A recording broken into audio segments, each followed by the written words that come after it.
POV. POV. You're alive and you're still alive. I don't think they know what POV actually means. They don't. POV. You're watching No Pictures of the podcast by Mr. Tapscott. POV. This is... I'm Mr. Tapscott. I'm live. Still alive. Still alive. Still alive. You know, I'd love to see fucking live is fucking Oldest Harding, who he went deep on yesterday. That was fucking sick. That was fucking sick. That was so good. So good. Now,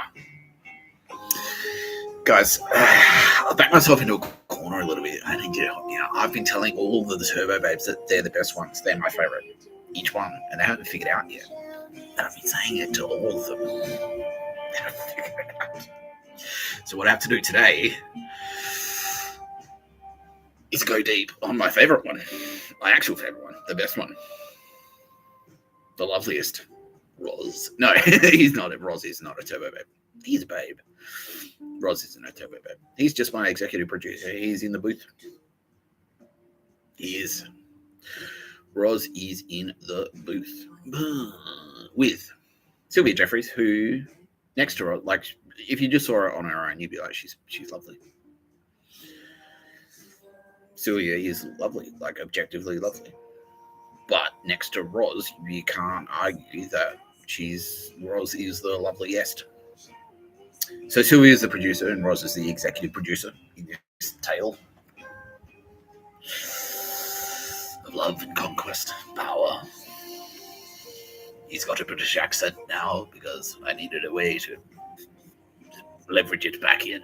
I can't waste good accents, can I? That's them.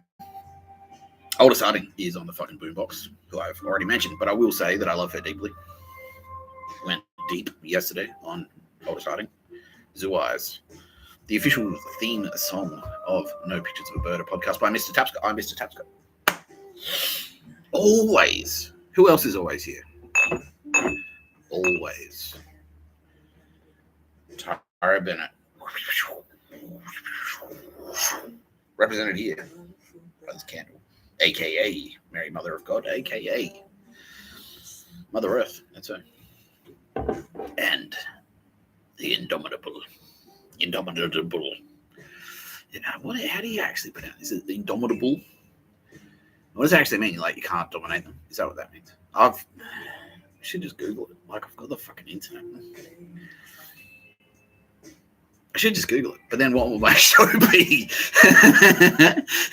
Because it's just me thinking out loud. That's what No Pictures of a Bird, a podcast by Mr. Tapscott. I'm Mr. Tapscott. That's what it is. It's just me thinking stupid shit out loud.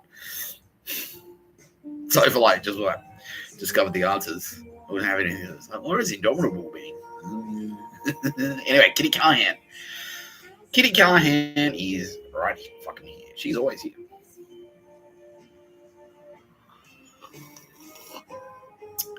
I just took a drink from the cup of Christ. Christ. For when you need to live forever. Jesus Christ. One of the official deities of No Pictures of a Bird, a podcast by Mr. Tapscott. Now, I'll lead straight in. Kitty Callaghan is fucking stoked. She is like, holy shit. Like, she is very impressed. She's like, wow. Because she was angry. Yeah, she was. She was pissed. Because there are a lot of, like, you know, it's no secret. Like, fuck it, they called it the Holy Roman Empire, right? Like, it's Nazis. They were like, yeah, we're down for God and Jesus. But they're just lying. They're scumbags, right? But, and so Kitty Callaghan, she was fucking angry, man. Like, look at all the fucking conquistadors and shit. It's like, oh, yeah, God told us, native South Americans, God told us to turn up and intentionally fucking give you smallpox so we can steal all your gold. And they're like, God said that? I don't know. That doesn't sound like something. Are you sure? It's like, yeah. God's on board. Look, we've got a cross. Got a cross. We carry him around. He's God. He's God that we nailed to a cross. Here he is. Like, we carry him around to show you, Native Americans, that he said just before he died. I'm pretty sure Paul the Apostle. He did. Yeah, no, he fully said it. Turn up to your country and kill you, murder you, steal all your shit, shoot your buffaloes so he can like, cut the tongues out for 20 cents, steal all your gold. What else did we do? Yeah. God told Jesus Christ, seriously, he said to do that. He said he did. Burn down the Amazon, said Jesus. That's what they said. Are you sure that's because that doesn't sound like anything that God's Whedon would say. I mean, you know, I don't know. That doesn't really sound like a God thing. That doesn't sound like a God thing to do. That's like not. What are you gonna argue with this guy? It's like fucking nailed to a cross and shit. What are you, a fucking heathen? Is that what you are? Callaghan! Yeah, that's them. And so Kitty Callaghan was like, fuck. What is this shit? And Tara Bennett is just like, I am crying. Like, I'm sad. But I'm also very, very angry. Like, I'm angry crying. I'm rage crying. You know? Yeah. And I was just like, oh my fucking God. Like, who's gonna step in and clean this shit up? Who's gonna do it? Anyway. You're watching a Picture of Bird, a podcast by Mr. Tapscott. I'm Mr. Tapscott. But the point of that story was to say that Kitty Callaghan, so she was originally like, dude, I fucking don't call me anything but Jesus Christ. Anything out of it. Like, because obviously she's got heaps of representations. She's appeared countless times in mythology, and she's like, yeah, call me fucking Jean Grey, call me Dark Phoenix, call me Artemis, call me Dirty Harry, yeah, any of those, just don't call me fucking Jesus Christ. But now, and like, yeah, she's like, for fuck, yeah, because like you go through the Bible, I reread parts of the Bible, and you can see where it's like they've gone through, right, and the bad guy, the Nazis have reread it. It's like, well, Paul the Apostle he spoke to God. And he said that enemy equals Satan. And therefore, any mention of the word enemy in the Bible, they're actually talking about Satan. That's what they're talking about. So anywhere where it says Satan, just cross that out, or the devil, cross that out and write. Oh, no, sorry, the other way around, yeah. Anywhere where it says the enemy, cross that out and put it in instead, the devil or Satan. Yeah, just do that. Yeah. Just do that. And Kitty Callaghan's like, no. And who's been saying things it's hard to tell? Oh, I'm alive. And I'm still alive. There you go. Okay, cool. No, so I kicked it off. All right, that's good. So I got booted off. What was that? Yes, cyber attack. Telstra goons, obviously. Yeah, fucking Telstra.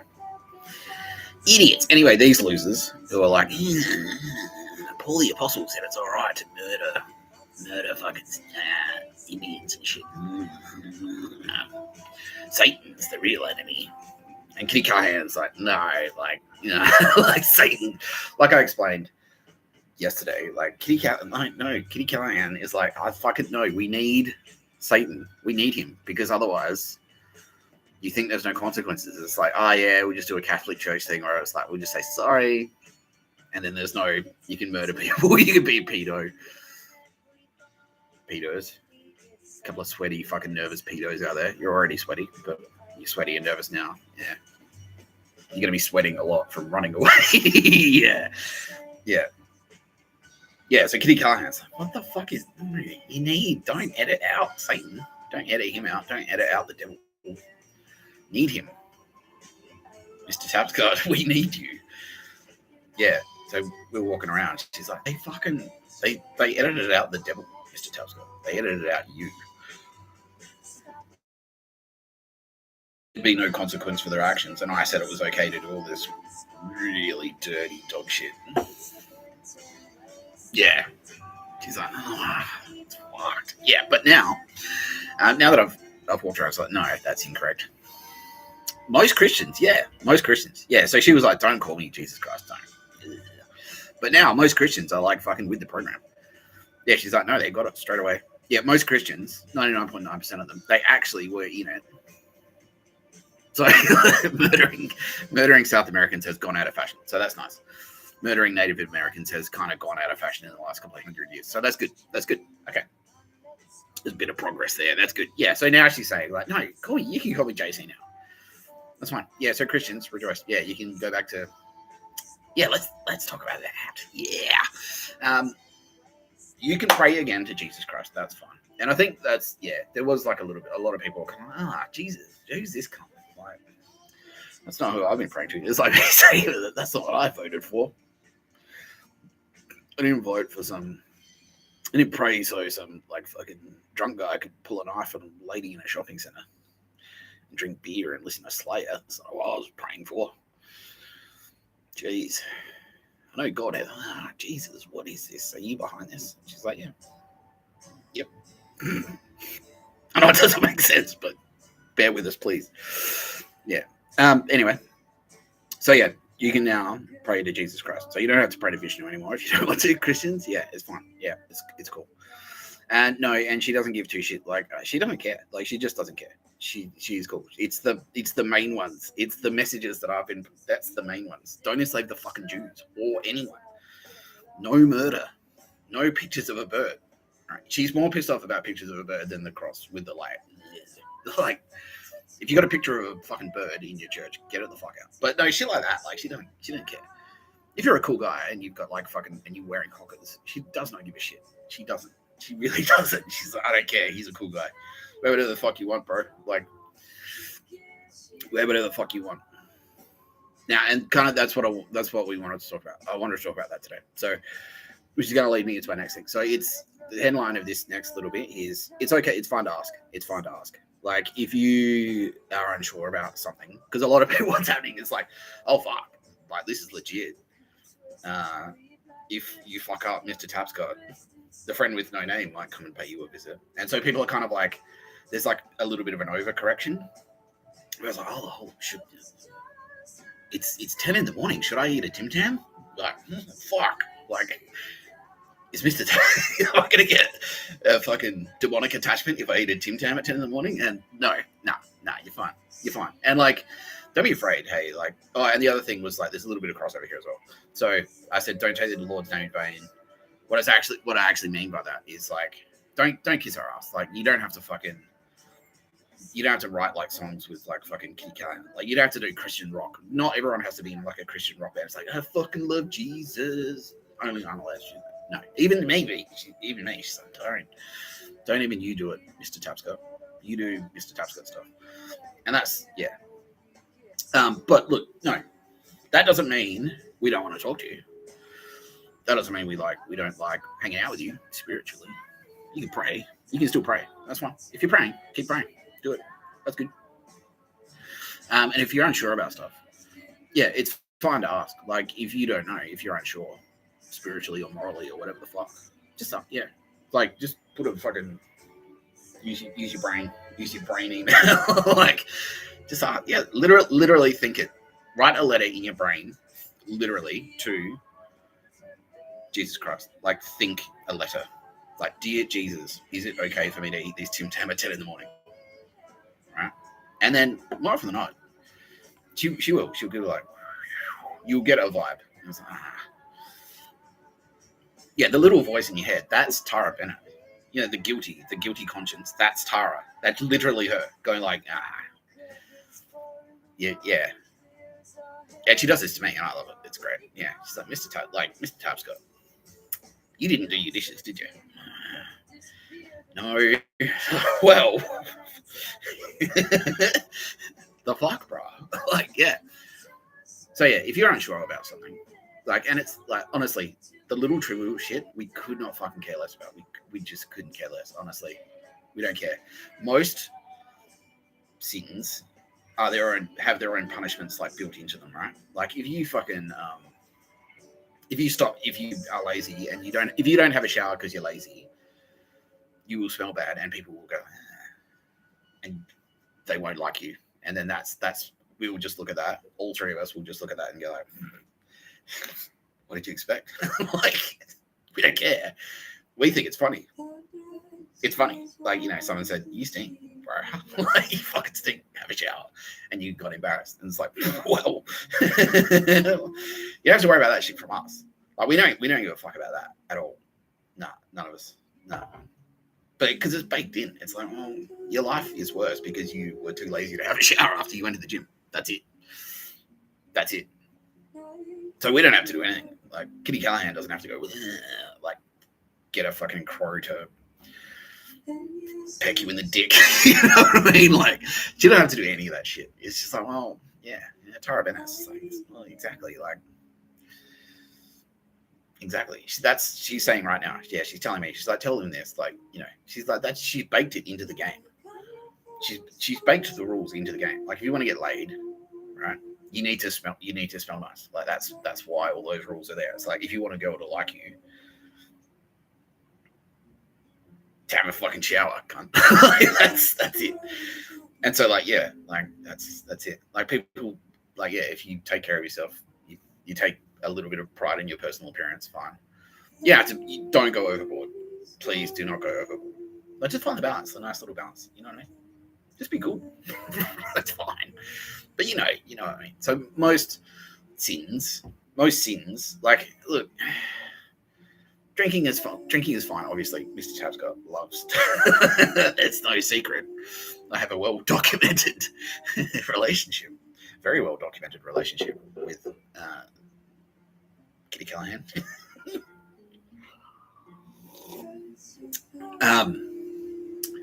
Very well documented, But like, if you go overboard, you have a shit time, and then that's like, people go, you're an idiot. You did stupid things, and then that's kind of like its own fucking. That's its own punishment. You know what I mean? And like, you put on weight, your skin will get bad, and fucking like all that stuff. You know what I mean? Like, so that's the thing. Like, the Tim Tam at 10 in the morning. If you want to have a Tim Tam at 10 in the morning, fine.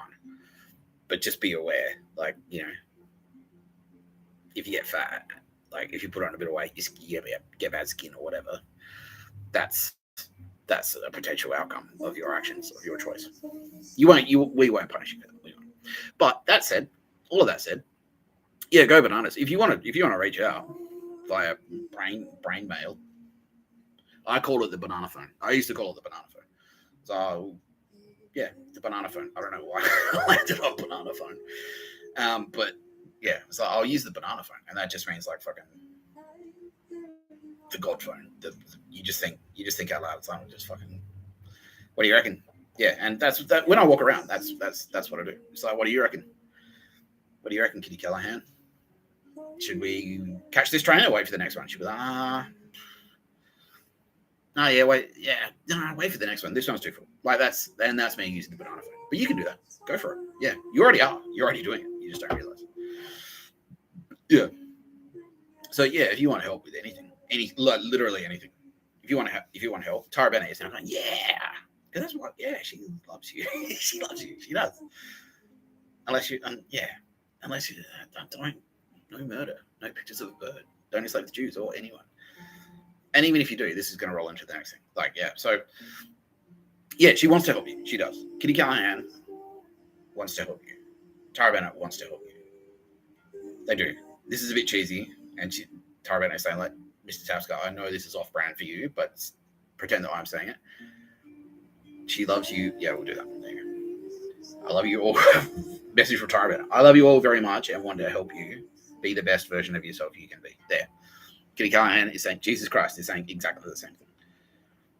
I love you all very much and want to help you be the best version of yourselves you could be. Yeah. Mr. Tapscott, it's not really my style. I love you all. It's a bit cheesy for me. But yeah, like, we're here to fucking, yeah. We're all here for a good time. We all just want to have a good time and a long time and a nice time. Like I've said a bunch of, I just want to go to the pub. I just want to go to the pub with my friends and have a nice time. That's it. Yeah, and Tara Bennett is like, well, yeah. If we see someone sad at the pub, we want to help them not be sad. And if we see someone at that pub be mean to other people, like trying to poison them or something like that, then it's like, oh, you're ruining everyone's nice time. That's what it is. That's all it is. It's like, we're all just trying to have a nice time. If we see someone sad, we're like, you're right, yeah. Like, cool. If someone goes like, can you give me a hand with this? Like, whatever, like we're not servants, but you know what I mean. It's like, what do you think, Mr. Tapscott? Like, I just had a fight with my boyfriend in the car park. What do you think? And I'll be like, well, Tara, what do you? I don't know what happened. We'll try and get to the bottom of it. We'll help you. Yeah, we will. If we see someone in the pub like fucking around, like actively, if your boyfriend comes into the pub and starts like, it's like, yeah, stupid beer or whatever, starts being a cockhead, then we'll kind of go, oi, fuck tired. But yeah, that's it.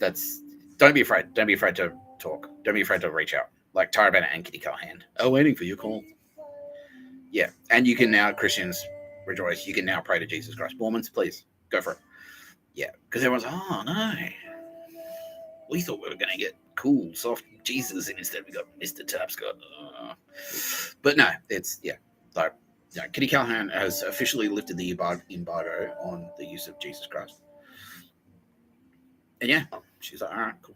Yeah, as long as you're not dicks about it, it's fine. Murder a bunch of... Jesus Christ said I should murder a bunch of people. No. No.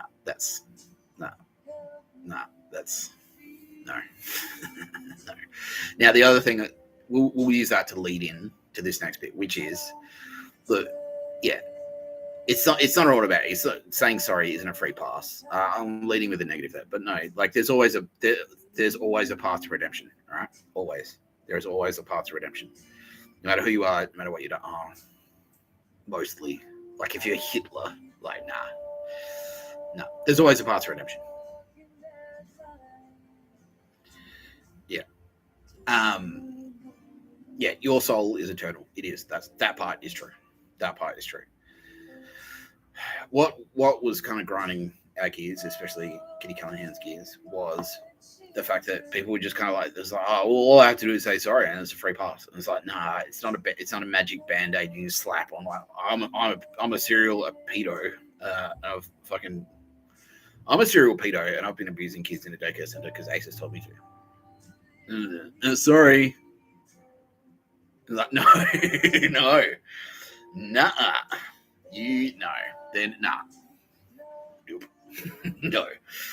Sorry's not gonna. That's a check. That's a check. That's a bad check. Sorry. No. But that said, if that pedo whips around and goes, I've got a serious problem. Gareth, he went to jail. I can say that openly on the internet because it's true. He went to jail for like what? Bad stuff, like bad sex offenses, like real creepy shit. But even that guy, he's going to go to jail when he's in jail. If he like uses the banana phone and goes like, Tara Bennett, Kitty Callaghan, I realize now I made a huge mistake. I was a piece of shit. Like, I'm a piece of shit. I'm where I belong. Can you please help me not be a piece of shit anymore and mean it and be serious? There is a good chance he can come out of jail and we'll just be like, all right, we'll help you. When you've served your sentence, like, we'll help you. If you do the crime, just do the time. And that's it, we're square. Like the legal fucking thing. Like just doing your legal sentence will get you square with us. You won't end up on No Pictures of a Bird podcast getting pummeled. And that goes for anyone. And especially like part of the reason I'm saying this is like a lot of people, especially kids, like young people, are about to go down. Like they're about to go to jail for extremely long prison sentences. Like they think about like Jacinta Allen just announced like life in jail for violent offences, potentially for juveniles. That's legit. Like you can go to jail for the rest of your life if you fuck up that badly. That sentence is warranted. Who was that kid? He like stabbed an old lady who was just there at the shopping centre. What the fuck, bro? Like he's going away for 16 years now. When he comes out at 16 years, when he comes out of jail, when his sentence is finished, and he is genuinely remorseful, that's it. He's square. Well, as far as we're concerned, he is square. That's it. Square. If he chooses, if he fucks up again from there, that's bad. But if he comes out of jail and he's genuinely remorseful, he's done his time, he's served his sentence, that's, as far as we're concerned, he is square. We are square. Done. Because that's the thing. I've started talking about space magic and stuff and how like souls are eternal and all that shit is legit. Because that's what it is. It's like it's a pattern of energy that I recognize. And I'm like, okay, well, that guy was cool. I'll hang on to that pattern. I'll remember that pattern. I'll like save it. I'll save it for the next one. Or another. There are other things we can do. I'm not going to talk about that just yet. But yeah, that pattern. I can save that pattern. But if you're a piece of shit, like if you're a real piece of shit, if you're Hitler, delete. Like that pattern of energy was fucked. Like there was a serious problem there, and delete. Like just black, like gone, like boop, the end. Never coming back. That's it. Game over. Game over. Everyone else, like if you're cool, you get another run. You will. You get another run. Yeah, we'll keep you around. We'll just remember that pattern of energy. Like, that was a good pattern of energy. Cool. Have another go. Yeah. Right. Yeah, it's a video game. Yeah, dude, it's not a video game. This is not a game. But yeah, not dissimilar to a video game, like a video game. Yeah, you can continue. But if you fuck up that badly and you don't give a shit. P. Diddy. So Puff Daddy, when P. Diddy gets out of jail, he's only gone for 5 years. He's like a multi-millionaire, right? When he gets out of jail, we'll be square. He'll be square with us. We're square. Like, as far as we're concerned, we're kind of square now. Because he's doing his time. He's like, I fucked up. I admit that. What I did was wrong. The judge has sentenced me to this. That's reasonable. I'm just going to go to jail, keep my head down, and get the fuck out of there. And as the split second he's out of jail, we're square. And he'll go back to being a millionaire. He's got millions of dollars in the bank. He'll get out of jail and he'll go straight back to being P. Diddy. Minus the terrible crimes, minus the crime part, you know, and we're square. That squares us. And then, like, you know, cool, redeemed. That's fine. It's fine, redeemed. You do the crime, you do the time. We're square. That's it. So, yeah, I guess so. The headlines there. What I'm trying to convey is, look, little shit. Don't be afraid to ask. If there's a grey area, if there's a moral grey area for you, don't be afraid to ask. Like, seriously. Tara Bennett, like, Tara Bennett, like, do what I do. Like, Tara Bennett, what do you think? Like, she's my friend's ex-boyfriend. Oh, he's my friend's ex-boyfriend. They stopped dating like a year ago.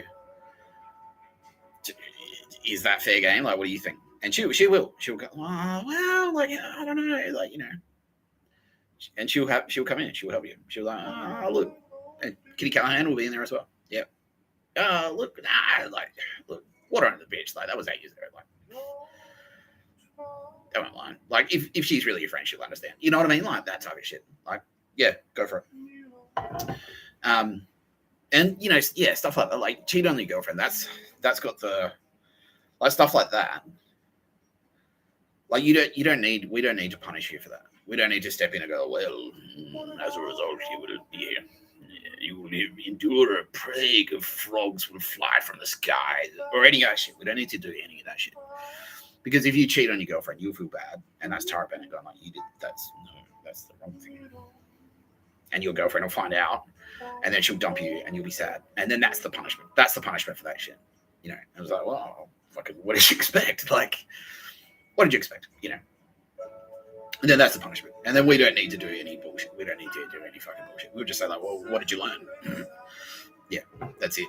Kitty Callaghan will just go, like, well, what did you learn? Don't do that. Don't be a cunt. Like, that's it. Yeah. Bigger stuff, like legitimate, like murder, slavery, all that stuff. You've done the crime. You do the time. You get out of jail. You are fucking square. We promise. Now, this is a very special episode of No Picture the Murder podcast. But I realize now this is Degrassi Junior High. Canadians.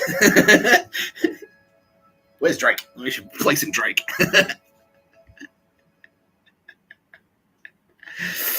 Snakes here.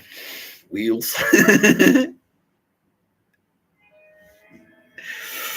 Just fucking PSA City. Oh, I lost my train of thought because I started cracking wires. See? That's the punishment. Mr. Tapscott, you crack wires. You were cracking wires. You lost your train of thought. Now you don't know what the fuck you're talking about again. Fuck. That's frustrating. Damn it. Something about. Oh.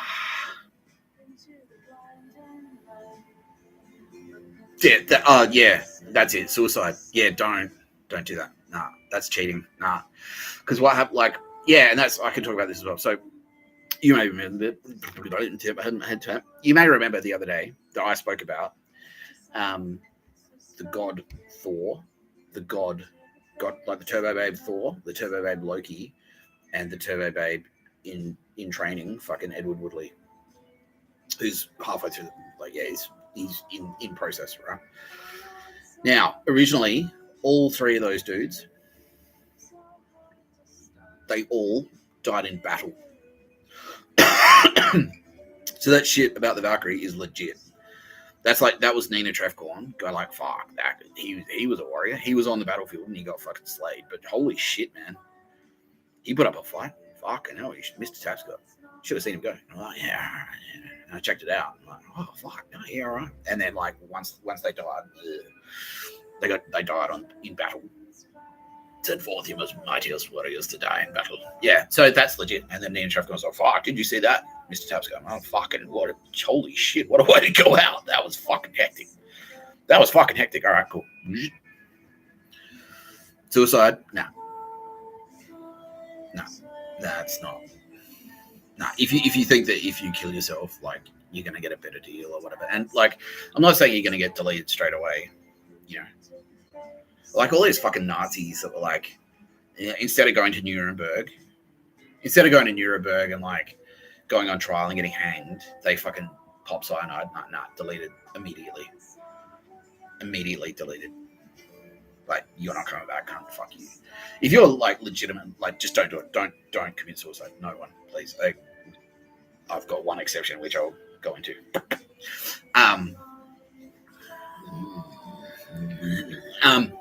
Don't commit suicide.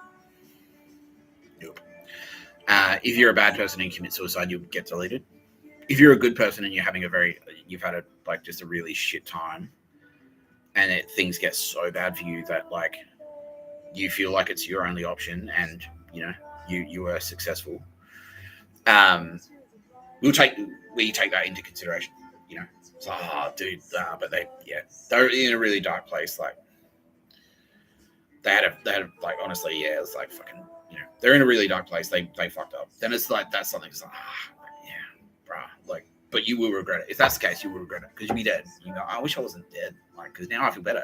Now that I know that Mr. Tapscott is legit. Tara Bennett is legit. Kitty Callaghan, all the Turbo Babes are all legit. And now I've passed away. I'm in the spirit realm. I wish I was dying in the spirit realm. I was like, you were cool. Why'd you do that? Well, I thought there was no option. It's like, you're cool. Like, you're cool. You're a cool guy. You could go back down. Like, you could have, like, you could have done this or this instead. But, yeah, and you go, damn it. I wish I didn't do it now. Like, that's what it is. Yeah, and if you're a prick, like, if you're like a Nazi, it's like, instead of being captured, I'm going to pop cyanide. So I don't have to face justice for my crime, my horrific crimes. I'm just like, immediately, like, delete. That's it. You're not coming back. Fuck you. Yeah. Yeah. So yeah, don't commit suicide. Now, there is one exception. This is very Mr. Tapscott. Emperor Naruhito.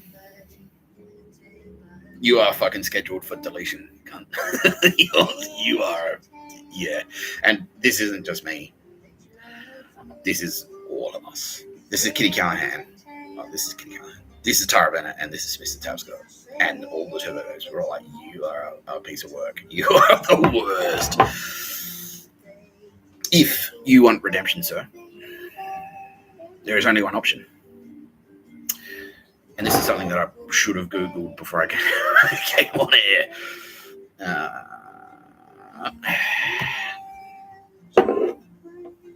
So a bit of research, a bit of live research. Here we go. Here we fucking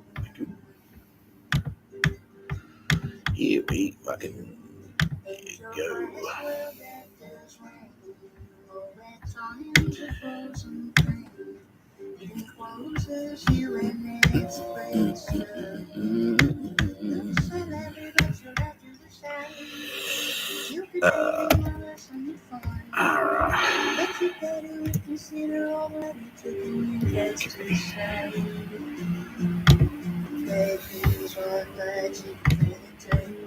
Yeah, okay, no, it's the same. All right.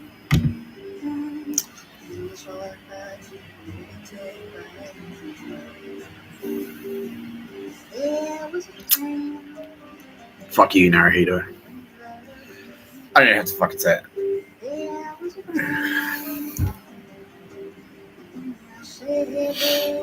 I don't even need to say it. I'm gonna take a leak. I'm gonna leave this up while I go to the bathroom.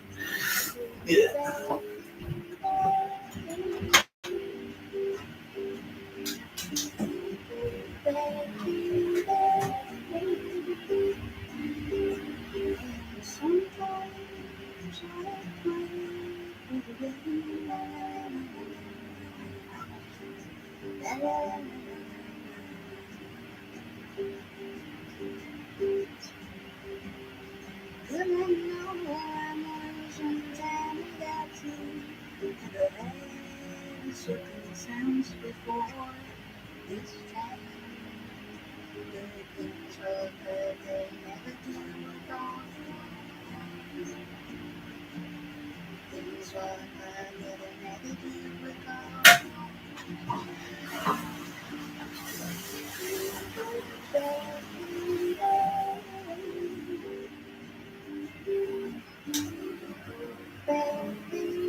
Yeah, so please, everyone facing jail sentences who have fucked up really badly.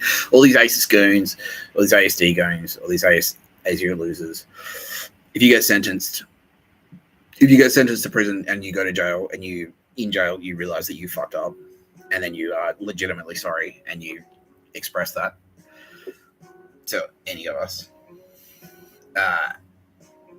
Like legitimately, like if you are legitimately remorseful, when you come out of prison, you will be redeemed. If you die in jail and you do this while you're in jail, if you are legitimately remorseful for your actions and you're on track to die in prison, your soul will be saved. I guarantee it. Guarantee it. We will save you, and you'll come back for another spin. If you go to jail and you're like, fuck that. I should have got that. I should have touched up those kids at the daycare center. No, fuck you. Let's put it to the crowd. Should the ACES goons who touched up kids and got a job at a daycare center specifically to touch up kids because ACES told them to, get another spin? No, no. Everyone's going, nah, nope. That's everyone. Oh wow, but no, like, look, if you get sentenced to 30 for life for that, to 30 for life, and you're like in your 50s or 60s and you die in jail, and in jail you go, oh wow, what the fuck was I thinking? Holy shit, that was terrible. Oh, a terrible person. Yeah, I will. No matter what anyone says. I'll fucking personally. I like Jesus will. She is very forgiving. But you have to admit that you fucked up. And you have to accept the sentence. That's it. Like if the sentence is death in jail, if you die in jail, like if you're doing fucking 3 back-to-back life sentences because you've committed fucking 22 murders if you're a fucking Melbourne and Drangara cunt and you die in prison because you're in your 50s now, if when you're in prison you are legitimately remorseful. If you try and switch your eyes, if you just go, oh, just say I'm sorry, but not really be sorry. No, delete. Delete. Goodbye. That's it. No, yeah. Delete it. If you are legitimately sorry and you die in jail, I promise you, Mr. Tapscott, that's a Mr. Tapscott guarantee. And Kitty Callaghan and Tobin. We promise. We will, like, you won't be deleted. Your soul will live on, right? You get another go. Yeah, fuck. Yeah. Eventually.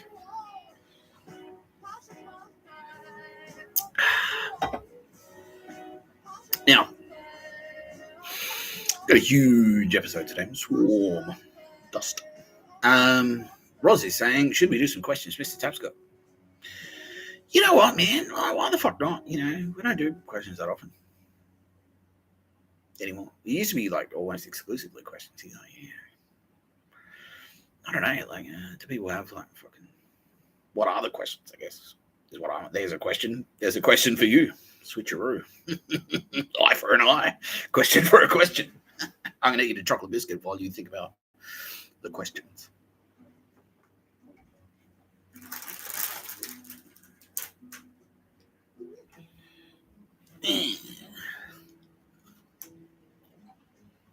Chocolate means sex. Oh, Bill Callaghan. Hello. I love my father. I love my sister. Too. Okay. What is my favorite? Mr. Burns quote. Is that it? Yeah, the crippled Irishman.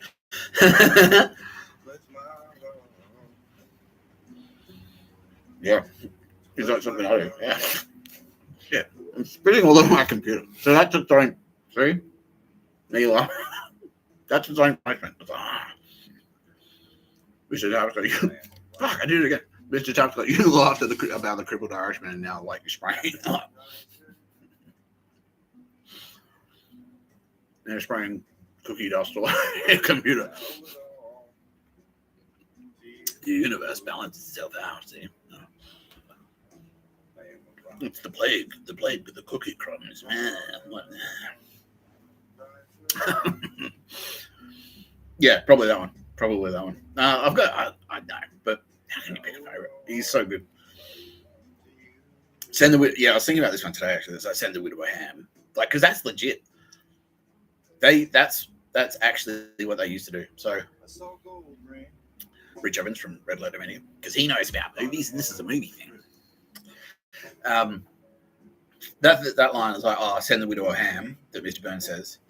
That's what they used to do. So when in Hollywood, the director would go, all right, the script says in this scene, a plane is going to crash. So you need to get in the plane and it's going to crash the plane.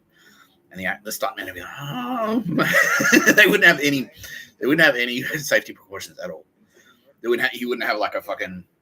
It would be like a dummy or anything. He wouldn't bail out and then get the dummy to crash the plane or anything. He'd just be like, well, fuck. Like, and then they'd die. Stuntmen would die. Like every production, like 2 or 3 people would die. This is in the 20s. Every production, like 2 or 3 people would die. And then that's what they do. They just like, they'd write a letter. They'd get a ham. Like a leg of ham. Write a note that says, sorry, your husband died on the movie. Stick it to the ham. And like, there you go. Sorry. Send the widow a ham. That's legit. That's what they used to do. So when Mr. Burns says it, it's like, send the widow a ham. He means it. Yeah, he means it. Fuck, right? Hectic. It's unbelievable. Yeah. What else has he got? I crippled him myself to inspire you. I love that one too. Like, what's your favorite? The sideburns thing. Yeah. Is that a reference to my weird sideburns? Yes, no, but now that I pointed out my weird sideburns, it's like, yeah, it's a bit weird. But yeah, I know. It's like, I don't have enough guts. I don't have the guts to fucking cut it myself, but I actually probably should get a haircut. But I could just shave it myself, but I'm not confident. I've never done that before. Now I look like a fucking Tekken character. Like,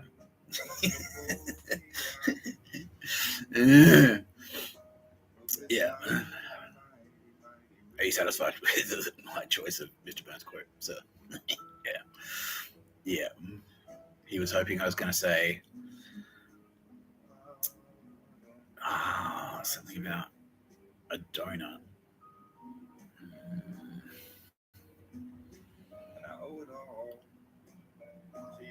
I hope you enjoy your apple. Well, each to their own, I guess.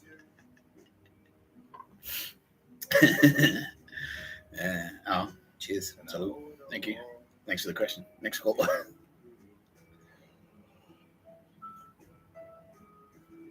What did I do today? I just went for a walk. Just went to caught the train into the city. And walked around. That's it. It's the new relax. I was home. Every day I wake up at like 5 a.m. Because every day ends with a Tums festival, which happens. No, I wake up every day. I wake up at like 5:30, and I like watch the news and I have a cup of coffee in bed. It's like here. And then I just went to the city and walked around and kind of like looked at coffee machines and stuff, and then came home.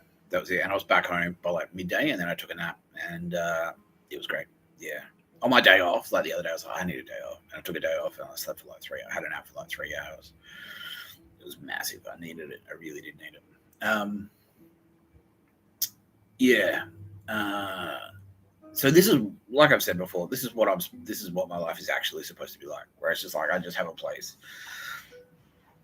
It's got a TV in it. It's got the internet, and then I just chill out, like watch the news on the telly, and then use the internet, like do internet stuff. That's it. That's just what I'm supposed to do. You know, it's not hard. And so now they've got this room is pretty good. It's like it's a room. It's got a fridge in it. Done. It's not too far. Yeah, and I like to. I'm a guy. I like to be active, but not too. Like I like to be fit-ish. You know, I'm a 45-year-old man, so it's not like I'm gonna go. I'm not full of beans anymore. You know what I mean? Like I don't want to get out there and like run 30 Ks. You know, but I like to be active. So it's about like a 2K walk to the train station from here. So I walk to the train station, catch the train, hang out in the city for a bit, catch the train back. That's it. I was home by lunchtime today. That was nice. Yeah, I'm just trying to get used to the new less action. Tara Bennett has popped up and says, like, yes, get used to this, everyone, because this is the Nick Tapscott now, not action Tapscott, because that guy was getting yeah, just like that guy was fun, but he served his purpose. This is Tara Bennett talking right now. That guy was funny, but he served his purpose, and now you need to get used to the lower energy, like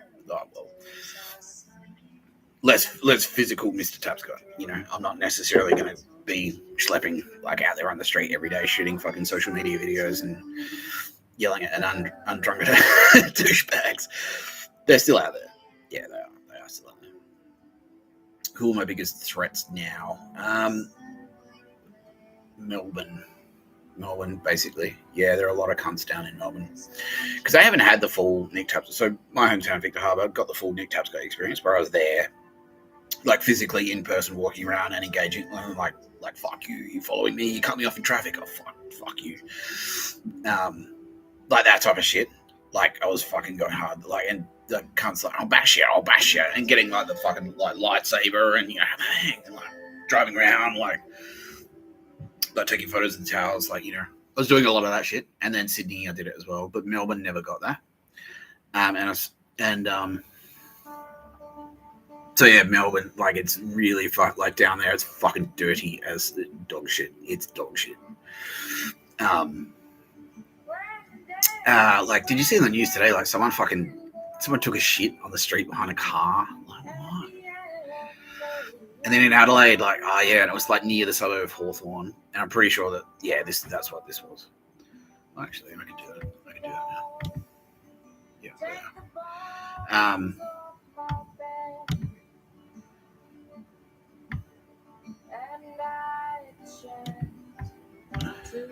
Yeah, thank you for the question, because I was actually going to like talk about this anyway. And now you have facilitated. You reminded me, and now I'm talking about what I want to talk about. Cool.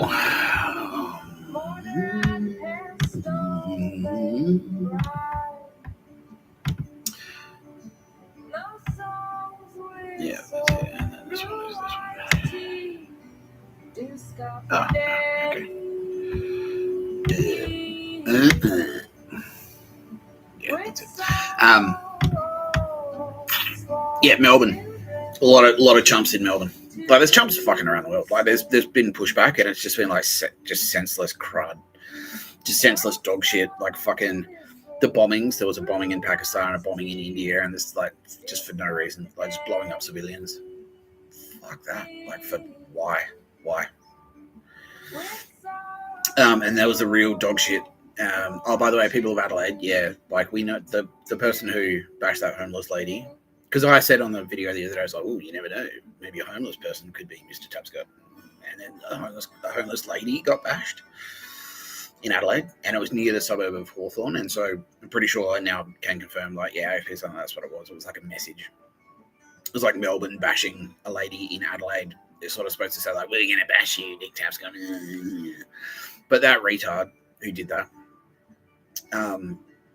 is going to get charged with attempted murder, and because he hit her like a few times, because what they said, they pulled him in, he's arrested straight away because he did it on the street in public. There's cameras fucking everywhere, you fucking loser, right? Homeless lady, what the fuck are you thinking? What does that achieve, like, at all? It's just senseless. It's like, well, there's no strategic value in homeless women. Fucking idiot. You fucking idiot. Anyway, police arrested him and said, hey, do you know what a one punch homicide is? And he's like, yeah.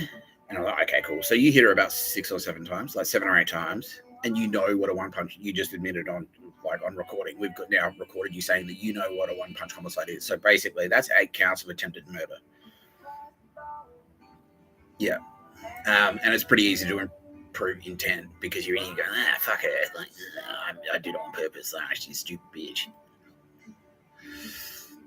Yeah, so you're going away, pal. You're going away for a fucking long time, like, and not that's just for that thing, because obviously if you're that fucking much of a Fruit Loop, that much of a loose unit prick, that you're going to go out and bash a fucking homeless lady for no reason because ACES told you to.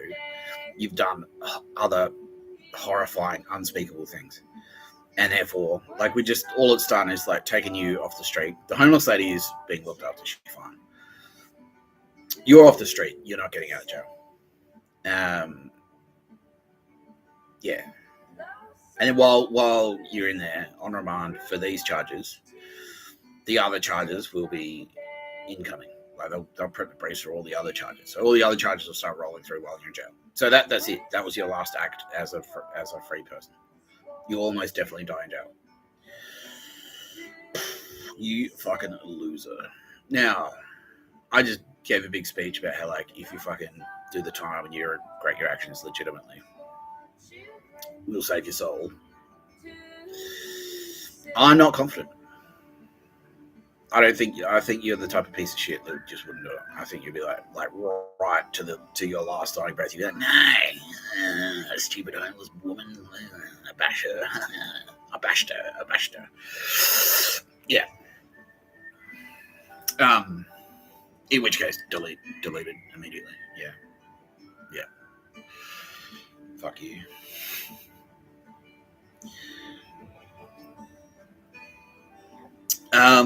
So the dog shit Melbourne. Yeah, and that's what I was just queuing up. And so, and also corporations and fucking Silicon Valley, they're all, but it's just they're all in the death throes, like they can't actually do anything. They're just like, it's just a lot. Like, it's Berlin, it's Soviets right now. It's like, so the Soviet army is rolling through Berlin, and they're all just like, send out fucking Hitler Youth to shoot, like, to use a 22. Their dad's 22 rifle that he uses, his dad's slug gun that he uses to shoot bunnies, rabbits, like, to try and stop Soviet tanks. That's all it is. Like, so this dog shit.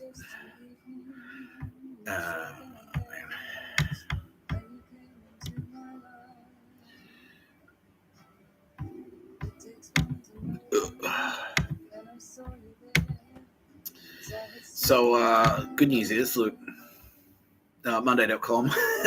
Thanks for joining the conversation now. I'm so glad that you feel entitled to comment, and your contribution is invaluable to this conversation of should we burn down koalas, should we enslave Jews? Your answer to those two things is obviously like yes and then no. You fucking idiots. So Monday.com would put this ad out, which says expense management. And so this is a reference to me. It's like, well, you're broke. Why are you still spending money? Monday.com, who the fuck are you? Why should I give a single flying fuck about what you think about anything? Who the fuck are you? I don't know you. I don't care about you. Why would you assume that you're part of the conversation? This is like me ringing up, like, hello. It's like, yeah. Hello, Hyundai factory automotive in Japan. Can you please take the Pepsi Max out of your fridge and replace it with Coke Zero? Who the fuck are you and what the fuck are you talking about? That's all this is. It's like, well, I have an investment. I'm invested in this because otherwise I'll like you more. It's like, who gives a fuck? Fuck you. Bang. That's it. Yeah.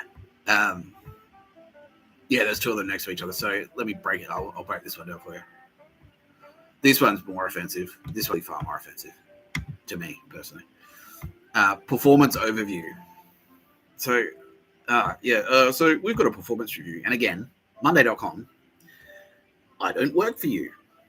How can you review my performance if I don't fucking work for you? I've got my phone number, like my business website is online. Is on the internet. I have not received any job offers from you, cunts.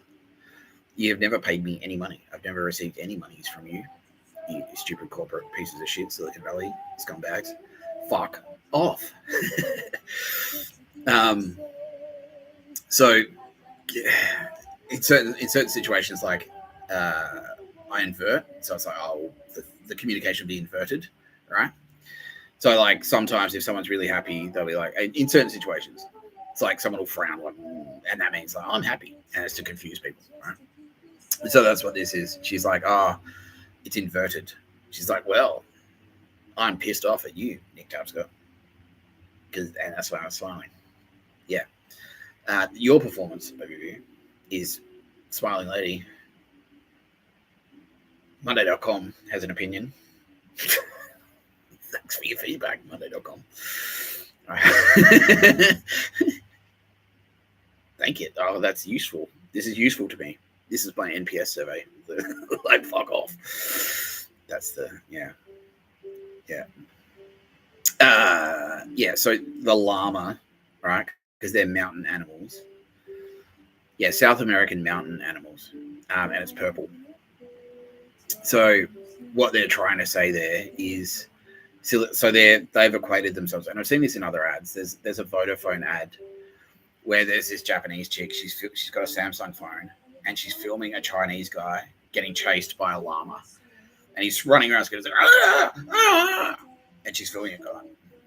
Yeah, and it's like that's so Silicon Valley. Basically, they've decided that their symbol is the llama because they're mountain people. They're high altitude. Yeah. South America, so it's the power base. So they're powerful, high altitude. It's like we're Silicon Valley. We're the corporate high flyers of Silicon Valley. We're South America, so we're powerful. And that's purple as well. So purple is power. And so that's what it's like. Well, the powerful Silicon Valley executives from Monday.com, Nick Tapscott, who lives in a completely different nation to ours, a completely different jurisdiction, who we've never met, we've never contacted. We don't really are in any position to comment on him, on his life. We have no connection at all to any intelligence service, except for the dog shit ones who we go drinking with in Silicon Valley. But for some reason, we feel like, you know, our opinion is important enough to this conversation that we need to buy media, buy advertising space, and produce commercials that talk to you specifically, Mr. Tapscott, that say, please continue to do pictures of a bird. Even though we now know that pictures of a bird is synonymous with Nazi slavery and murder. But we'll still do it. AI, you'll love to use. It's like we've got an opinion. Like, well, I've got some feedback. I've got some feedback for you, Monday.com. You're dick sucking, according to Bill Burr told me. He's like, no, they can't suck dicks. They're shit at it. And if Bill Burr says you suck, yeah. So fuck. No, I'm not even going to book you. I'm not even going to invite you to suck my dick. No. You can fucking, yeah. Kitty Callaghan's cooking up something a little special, she says to me. Yeah, leave it with me, Mr. Tapscott. Leave it with me. Wink, she says. I will. Get to Callaghan.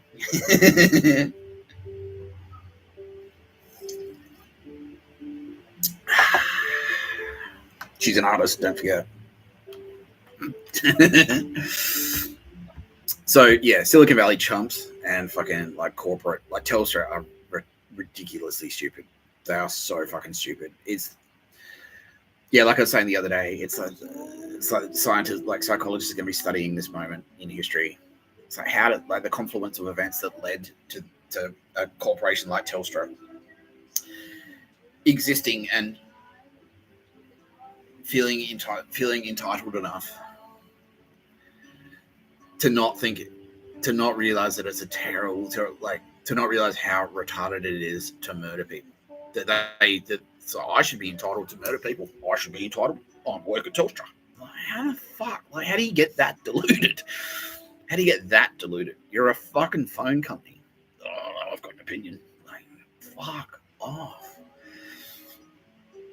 Fuck off. Yeah. Okay. So now I'm being told it's about 30% of Telstra are now going like, oh, wow, okay, yeah, no, we fucked up. We fucked up really badly. 70% of Telstra are still like, no, Nick Tapscott, he doesn't even have kids. He doesn't even have kids. He went back to Victor Harbour and, like, you know, they gave him a car and he accepted the car. I should have an opinion. I'm entitled to have an opinion on this individual's life. Let's try and kill him. Yeah, constant. Now AFP is saying, like, yeah, constant. They're picking up constant chatter. Like, yeah, how are we going with a project to kill Nick Tapscott? Any ideas? It's like, well, like, how are we going to get around his obvious fucking, like, unbeatable Mossad fucking production detail that surrounds him constantly? How are you going to get around that? Any ideas? Hack? I don't know. Let's hack Asahi. Oh, we tried that. It didn't work. So that's one. These losers. Mondays, losers like this, like Monday.com. What's the ING? Like those fucktards, like fucking Westpac. Like all of these cunt Vodafone. All of these cunts that have been making ads with depictions of me, depictions of Daryl Beveridge, depictions of Tara Bennett, like all implying like you're gonna die. AAMY. What's that other, like, fucking HCF, like the health insurer? And it's like they've got that dumb bitch who's the face of their commercials, and she actually works at HCF, and they've cast her specifically to say, like, we know someone who can work in an office and be an actor. Maybe she's got space powers too. I'm like, what the fuck are you talking about? Oh. Yeah, and they're the ones, like, after, like, a couple of things happen, and they put ads out going like, well, touche's there. Like, what the fuck? Like, I don't want to hear from you. There is no dialogue between Nick Tapscott and you faggots. Like, there is no dialogue between us. There is no you think there's a conversation, like we're having no, you're over there. Like I just said, it's exactly like, it's like, well, excuse me, Hyundai Japan. It's like me ringing up a fucking donut shop in Berlin and going like, excuse me, I have an opinion on your sprinkles. Who? Guten Tag, what the fuck? Fuck off. Goodbye. Like, that's what it is. I'm just like, what is this? Who are you? I don't care. Fuck you. Yeah. We've tried to endear you to our side by threatening to murder your beloved. Before I wasn't down, but now, now that you threatened Tara Bennett, Tara fucking Bennett. Well, gets this color me convinced. It's also clear to me now. what was I thinking? Please, immediately, I'll report to fucking Sydney CBD at 6 a.m. to immediately recommence pictures of a birding.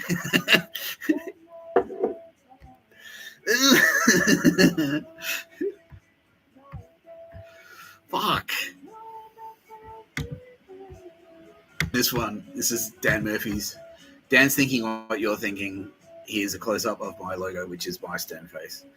Again, implying like, I've got space powers. I'm a bottle shop in Melbourne. I'm entitled to be part of this conversation. You're a bottle shop. You're a fucking bottle shop. Why? What the fuck? Like, no. No. Nah.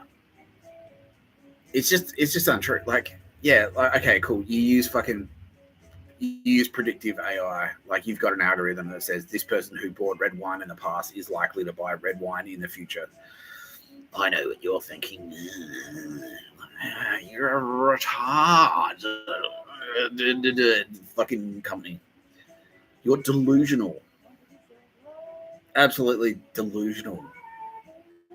Yeah, again, like, if you play it through, it's like, well, we need to fight China because World War III is on the horizon. We won't be prepared. Because before Nick Tapscott, this one guy, our plan was so rock solid that's why one guy going on the internet and making a YouTube video brought down the whole thing. Now, what I can't, oh no, he blew the whole, like just that on its own. Why, if the plan is so flawless, why, like, one fucking YouTuber, I'm like, you know how dumb you are. Oh no, he brought down, no, World War III is we lost World War III is because of Nick Tapscott. He blew the secret that Dan Murphy's might fight back if China fucking, we might like we'll use our slang and coded language all good to defeat cruise missiles. I've done it before. I'm going to say it again. Thank you, Bill Burke, because he's like, no, this is the gold, man. Like, this is the good shit. And and it's fine. You need to repeat your good material. Like, this is the shit. Again, and I've done this before.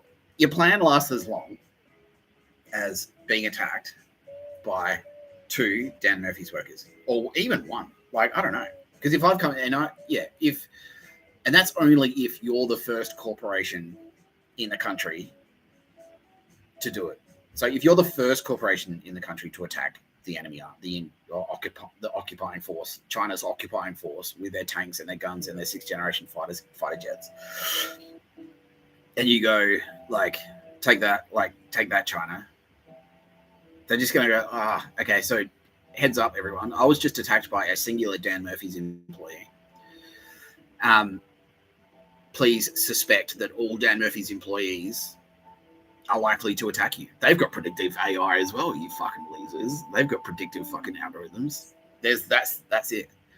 And then if it happens again, it's like, okay, so they're all cooked. All Dan Murphy's employees are cooked. That's it. And then they're just going to get on. Have you got a store locator on your website, Dan Murphy's? You almost certainly do. They're just going to get on there, or Google Maps, and go, okay, Dan Murphy's locations. Wing. All right, cool, easy. Cruise missile coordinates. Psh. Beep, beep. That's it. That's as long as that plan lasts. That's as long as that plan lasts.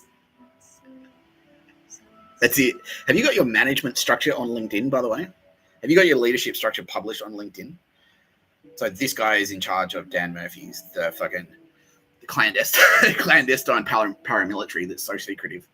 Here's the command structure that we published ourselves on fucking LinkedIn and probably their home address. You know what I mean? Like CEO. Okay, so I wonder who's in charge of this paramilitary organization. Like, you fucking idiots. Telstra have done the same thing. Yeah, we're a paramilitary. Like Hamas. Yeah, we're that fucking cunning. China will never defeat us. Yes. And that's why we're going to publish our command structure on LinkedIn and brag about I'm CEO. I'm going to go on television as CEO. You morons.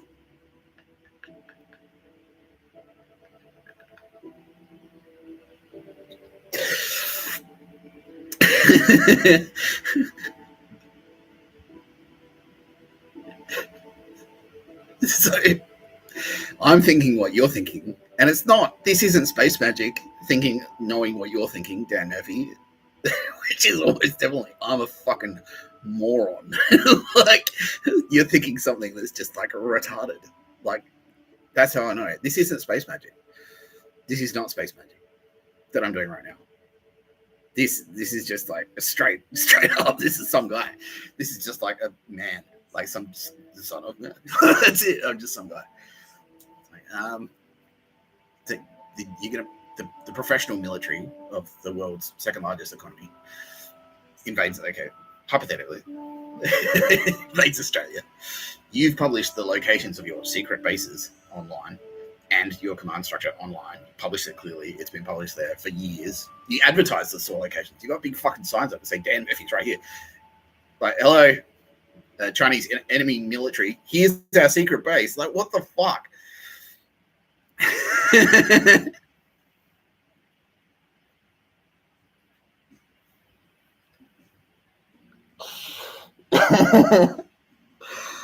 Oh, you fucking idiots. China will never crack the code. They'll never like learn in 5 seconds our dog shit slang. No, but you need to be aware that if the Chinese general might come in, he'll might come in for a bottle of wine, we'll poison it. Yeah, Chinese general, and then war's over. Xi Jinping, he'll be in the store, and when he's in there, we'll sell him a poison bottle of wine. War, game over. Game over, President Xi. You fucking losers.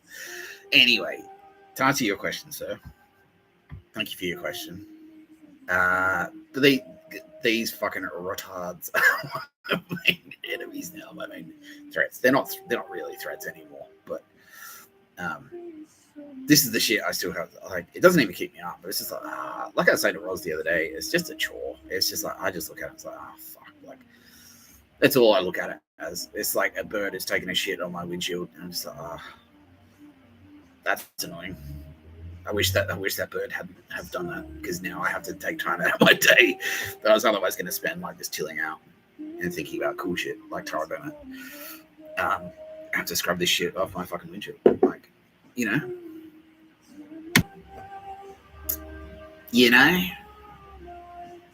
Now, thank you for your questions, Rolls. I'm not going to take any more questions right now because I have a bit of browser queued up, and I'm going to roll into that because the Turbo Babe,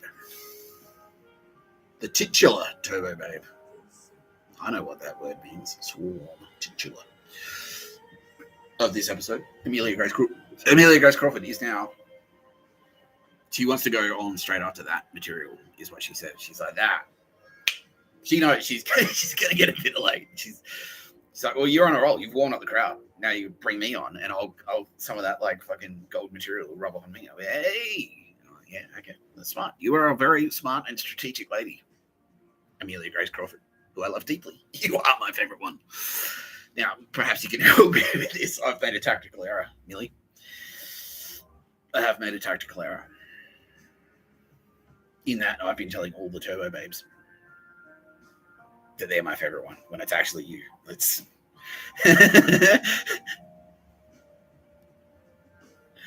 it's actually you, Amelia. Amelia Grace Crawford is my favorite Turbo Babe. She's my best friend. I love her deeply. She is fucking incredible.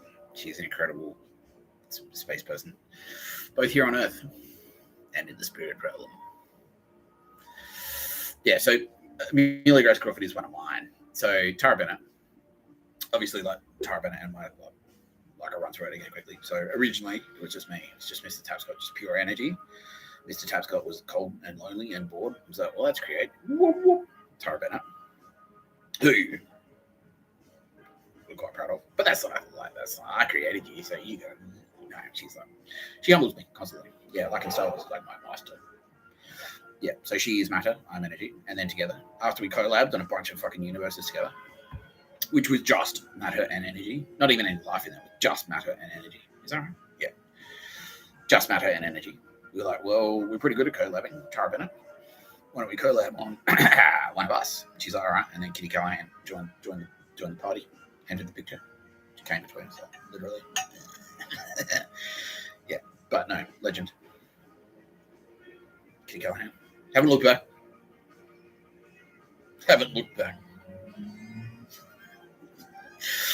Kitty Callaghan is a little bit of that's why she's Kitty Callaghan. I'm energy. Tara Bennett is matter. Kitty Callaghan is a little bit of both. Bit of matter, bit of energy.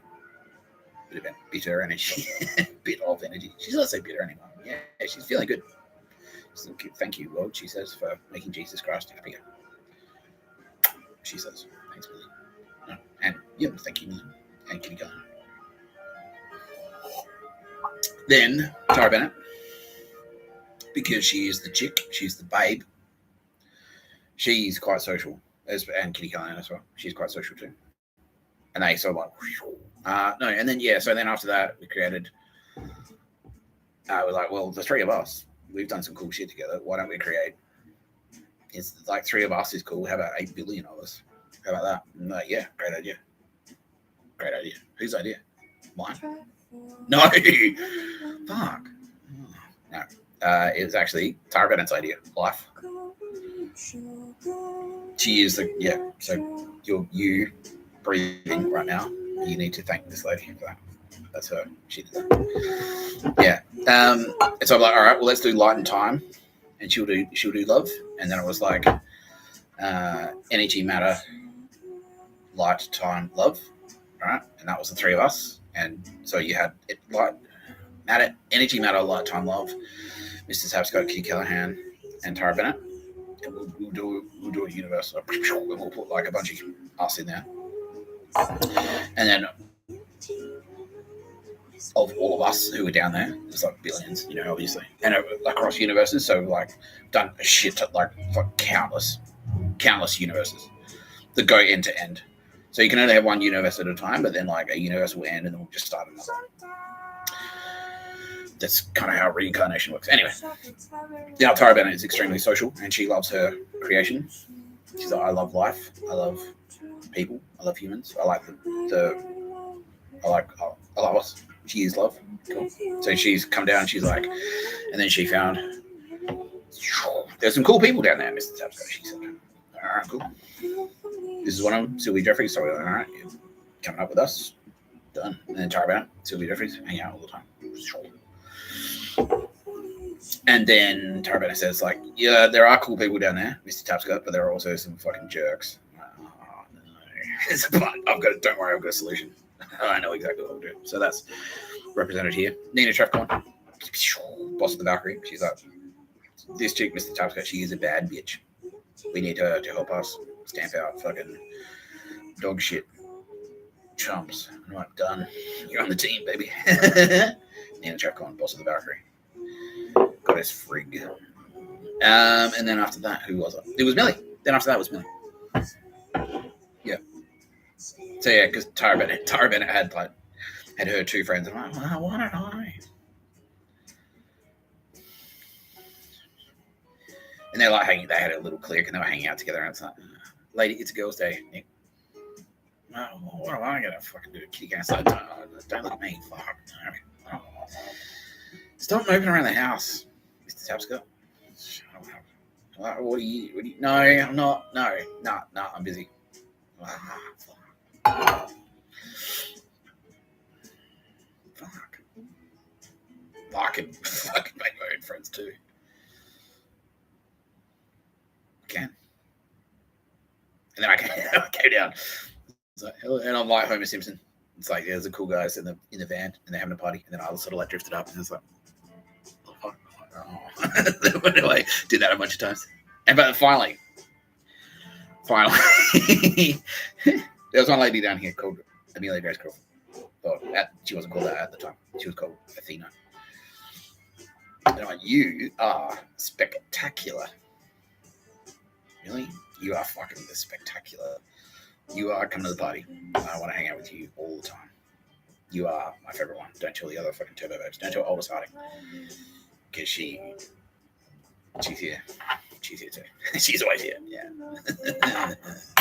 Anyway, Amelia Grace Crawford. The goddess Athena. She would like me to go a bit deeper on her today. And I'm more than happy to oblige. Because, like I just fucking said, I just did the whole spiel. She's my favorite. She's my favorite one. Should we? Oh, Millie wants to put on some music. And I'm fucking brain. Because Millie, she's technology and stuff. Like, she does some really cool shit. So, okay.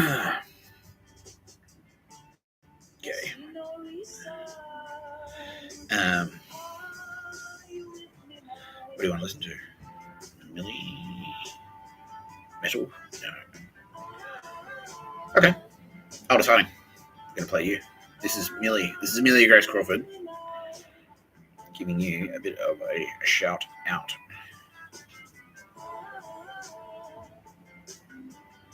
Ooh, I love this song too. This is TikTok by Otis Harding, as selected by Amelia Grace Crawford. Now, so as I kind of ran through, right, we all kind of brought shit to the party, you know. So Mr. Tapscott brought energy. Mr. Tapscott is energy, and then he brought light and time. Both pretty popular, I think. Yeah.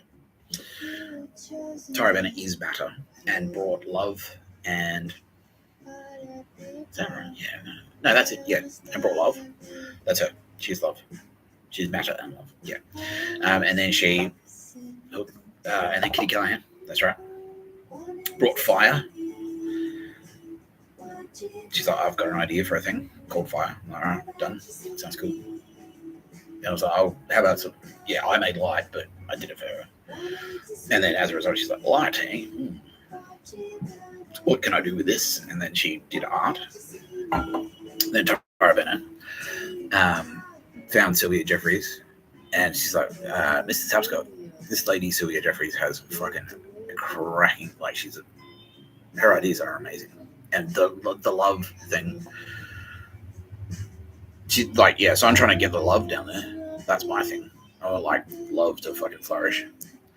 And every time Sylvia Jeffries has an idea, that we see it fucking spike. Like, more people fall in love. Like, yeah.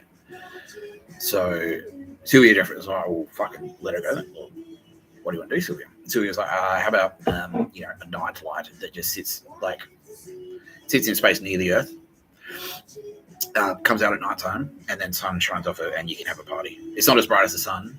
You can still go to sleep if you want to, but if you want to have a party, there's a thing there. All right. Yeah. She's like, also, how about weather? So if if people are cool and they do cool shit, we'll give them some rain, like water, the thing that they need to live. It'll fall from the sky. So like, hang on, so they no longer have to fucking schlep and find a river or anything like that. And she's like, yeah. It's like a reward. It's like a present. It's a reward for them. So they don't have to work as hard. It just fall it's like Homer Simpson, the donuts, like they just fall from the sky. Yeah, so if you do cool shit, it'll rain. Sick. Yeah, that's cool. Do that. Yeah, she's like, yeah. All right. Another thing. I was thinking we could also do a bit of we could do like a thing called like music. So it's like patterns. Patterns in the air, because you've got like Kitty Callaghan's down there making patterns in the light, which is fucking doing the business on people's brains and shit. And I'm like, yeah, I fucking noticed. Yeah, Kitty Callaghan does a thing with light, and it fucking like fucks people up. And Kitty Callaghan, yeah, that was you doing the song once, by the way. That was her. That was Kitty Callaghan. She did that. Everyone. That was her. Everyone who enjoyed the Aurora Australis last night, that was Kitty Callaghan saying, I love you. Yeah, so anyway, Kitty Callaghan gets a good reaction from her art made out of light. How about art made out of air, like sound? I'm like, fucking bro. Like, yeah, that's sick. Because then you could do like Slayer, You could do Neurosis. You could do I Hate That. You could do techno. She's like, yeah, techno, that one. Doesn't have to be all fucking heavy metal, Mr. Tapscott. Like, that's true, actually. Yeah, there are two types of music, heavy metal and the other kind. She's like, yeah. Oh. Not really, but fine. Yeah, okay, let's look at all that. She's like, Tara, are you sure about this cunt?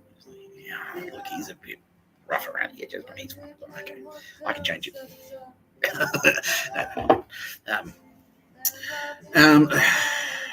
Like, cool. And she also said, like, well, what about like chicks love weird chicks? Me and Tara are chicks. We like getting laid. We like people getting laid.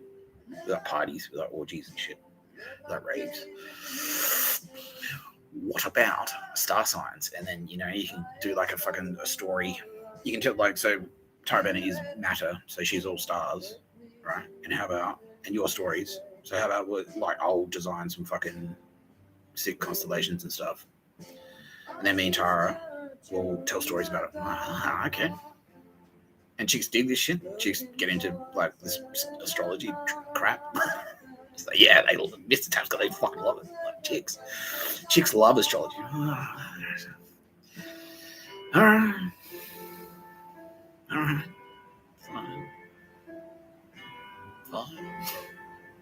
You want to do your thing? Yeah, I'll arrange some stars up there, right? It's like the bull. You're the bull.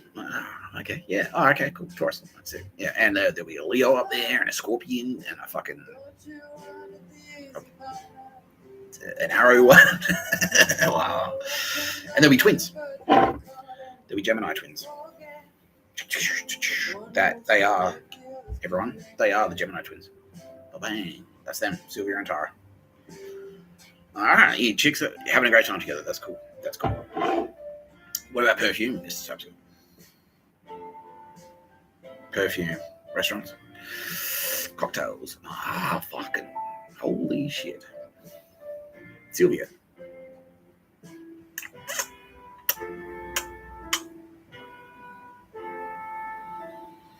Legend. But yeah, so I'm not actually talking about Sylvia today, but that's all the shit that she. So anyway, the point of all that was to say, when we find Turbo Babes and was like, oh, what would you bring to the party? Millie,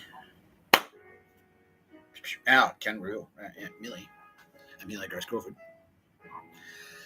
brought a whole range of things to the party. She's very practical. Really, Amelia Grace Crawford.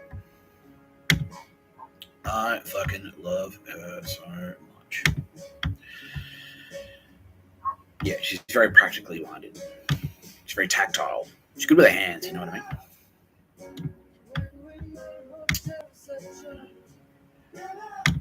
Yeah, so as the goddess Athena by Athens, that's named after her. Yeah, so this is where democracy was born as well. So that was her, because that's her thing. Yeah, she's like, nah, like strategy and fucking tactics and like systems and structure. She's structure. She's structures. So so all the so she built all this, the Acropolis, the Parthenon, all of that. That's her. She did this. Yeah, because of her structural mind. She's like, how about buildings and stuff, Mr. Tapscott? Like we arrange like matter in certain patterns to protect people from the elements, the weather that Sylvia Jeffries created. I'm like, that's it. That sounds awesome.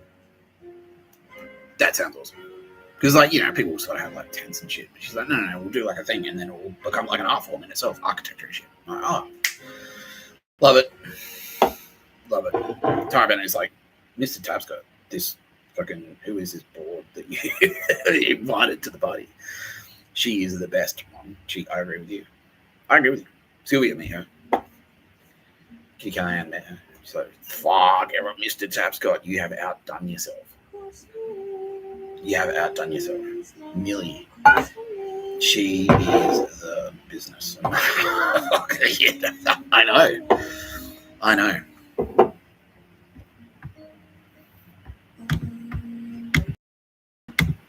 Yeah, so that's her. She did that. Is there more to this one? Really? No.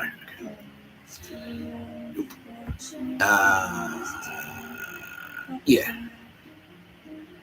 She was highly, so Greco-Persian Wars, right? So it says like the Parthenon was built in the 5th century in thanksgiving for the Greek victory over the Persian invaders during the Greco-Persian Wars. So Amelia Grace Crawford was instrumental in those wars because she is like fucking, like I said, she's structure. She's very structurally minded, and that's why I was saying like Nina is a fucking ruthless warrior. Like on 101, Nina Trefcorn, boss of the Valkyrie, aka Goddess Freak, will fuck you up, will kick your ass. She's combat. But Millie, because she's structurally minded, she's more strategy. So does everyone understand the difference between like tactics and strategy? No, not necessarily. So strategy, that's like zoom out. That's like the real top-down stuff. So like a strategy in World War II, for example, a strategy is let's build. So World War II, a strategy is let's build aircraft, let's build big ships that have planes on them, and then we'll sail them, and then that's strategy. Like our strategy is going to be to put planes on boats and then sail the boats. That's a strategy. And then a tactic is like, okay, when we it's sort of like zooming in, right? So it's like, okay, so we're going to have like those planes are going to be like fighter bombers, and they're also going to have torpedoes, and we're going to use them both. And by the way, while I'm on this topic, you know how like torpedoes didn't work? That was Nazis. That was like dodgy cunts in the USA making them not work on purpose, so that the United States would have to buy more and they'd get more planes and get shot down and shit like that. So fuck you, Nazis. Fuck you. And also while I'm on that, Market Garden, they fucked it up on purpose. So that like, we've got this plan. We're going to send in a shit ton of American armor to a battle that we know they're just going to get chopped up. And then you'll have to like replace all the fucking tanks that you lose. We know you're going to lose a shit ton of tanks and vehicles in this battle. That's our plan. Oh wow, we didn't realize how. Who knew that the Nazis had fucking Panzer divisions and shit in there? We didn't know. We didn't realize.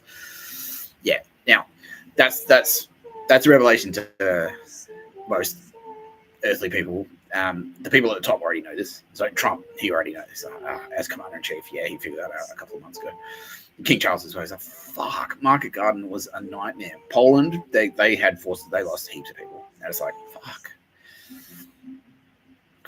Yeah. So anyway, I'm supposed to be talking about Millie. But that's two things. So that's tactic. Tactics are like really close in, like on the ground, like how you go about. Like we're gonna fly, like when you fly your plane in, make sure that you the angle of the dive is that. And so the bombs hit at a certain speed or whatever. That's a tactic, and a strategy is zooming right out. It's like we're going to sail boats with fucking planes on them. That's a strategy, and then that's a tactic. Is that right? Yes. Okay. All right. Millie, so Nina is extremely tactical.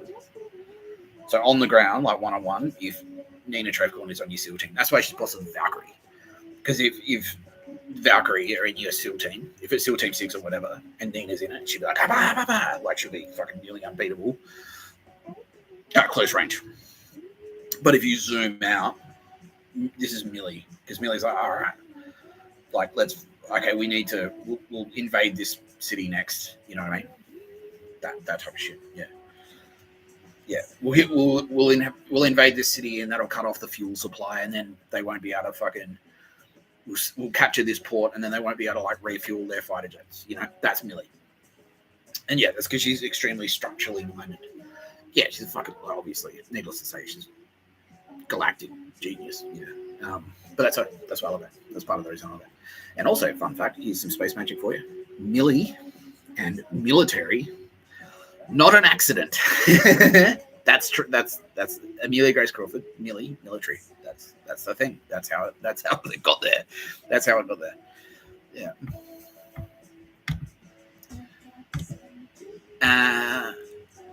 This is where it's going to start to get spooky for some people. Because do you remember those episodes that I did where I was introducing the Turbo Babes and I was putting like fucking posters on the wall and stuff, and then it was like Millie was the Mona Lisa, right? And it both was and wasn't Millie.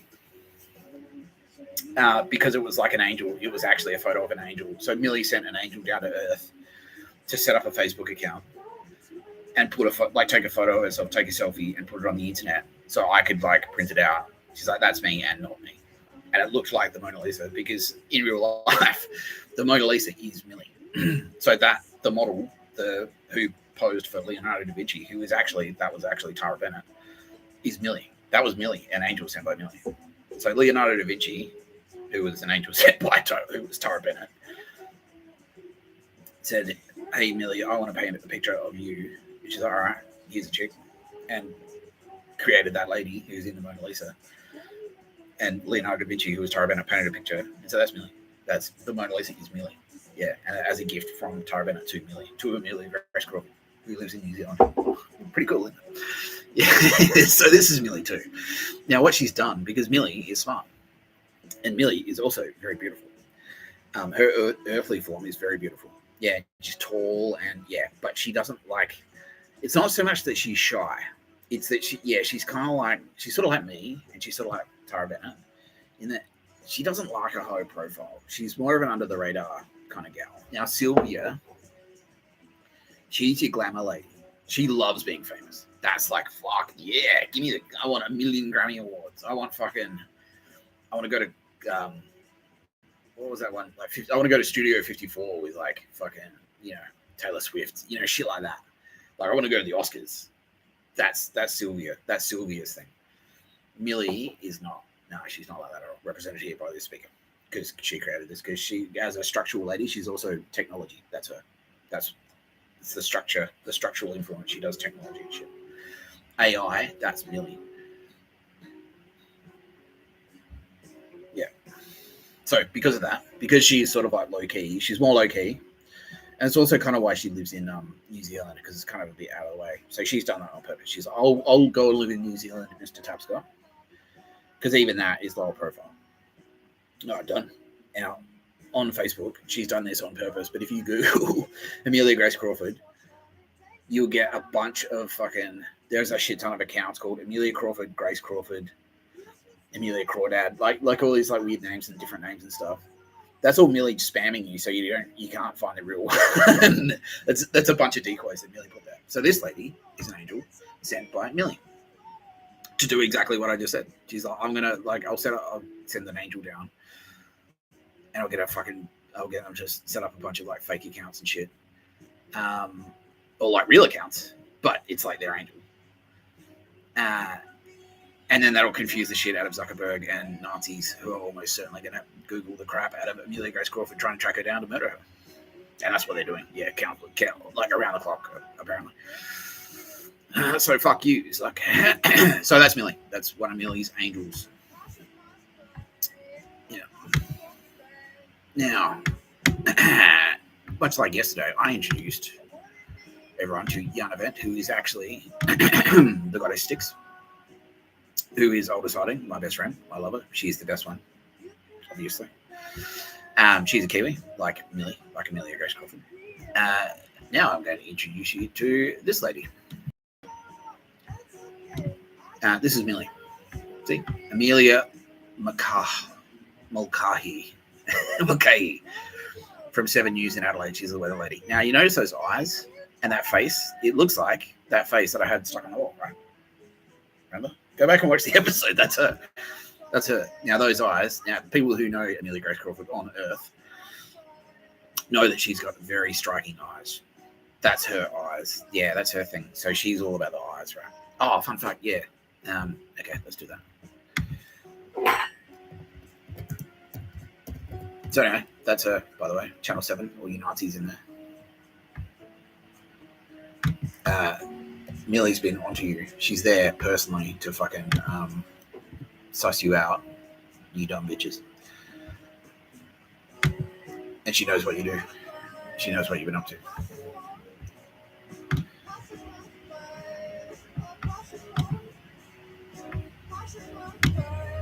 Yeah. Anyway, that's her. That's her. The weather lady. Yeah. So Sylvia knows her. Oh, wow. Yeah, Sylvia knows her. So Sylvia does weather, and then this lady reads it out. Yeah, and that's Millie. That's Millie reading out. It's like, oh yeah, latest update from my best friend Sylvia. They love each other. They do. They're all the Turbo Babes are best friends. If I told Sylvia Jeffries to do a presentation on Amelia Grace Crawford, it would be like, oh, it'd go forever. She's like, no, it'd just be her going like, Amelia Grace Crawford is the best. Like, it's just fuck. I don't even know where to begin. Yeah. She's done stuff there. What's her star sign, Sylvia? It's not Taurus. No, it's not Taurus. Let's have a look.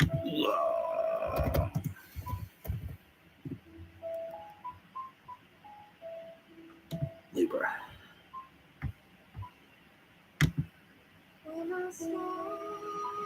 What's that?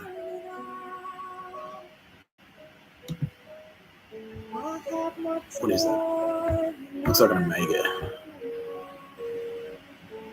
Scales. Yeah, there you go. So yeah, Sylvia Jeffries is done telling about Libra. This is Millie with the scales. Like, yeah, democracy, justice, that's her. So Nicole Haggerty, there's a bit of crossover there. So in the same way Nicole Haggerty can do, Nicole Haggerty is very just, like she is Lady Justice. But Millie's the same. And yeah, that's why she's wearing red. So that's to symbolize that, like, yeah, she's justice, but she's like military police, like cops, armies, like that type of shit. That's Millie. Yeah. Whereas Nicole Haggerty is more like a civilian justice type thing. But Millie is like, yeah, she'll fucking... There's some trouble brewing. Mr. Tapscott. There's this nation called Japan who fucking have gone crazy and attacked Pearl Harbor and started a war and are doing horrifying things in China.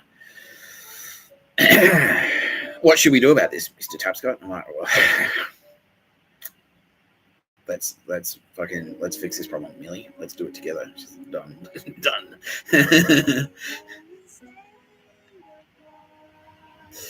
Yeah.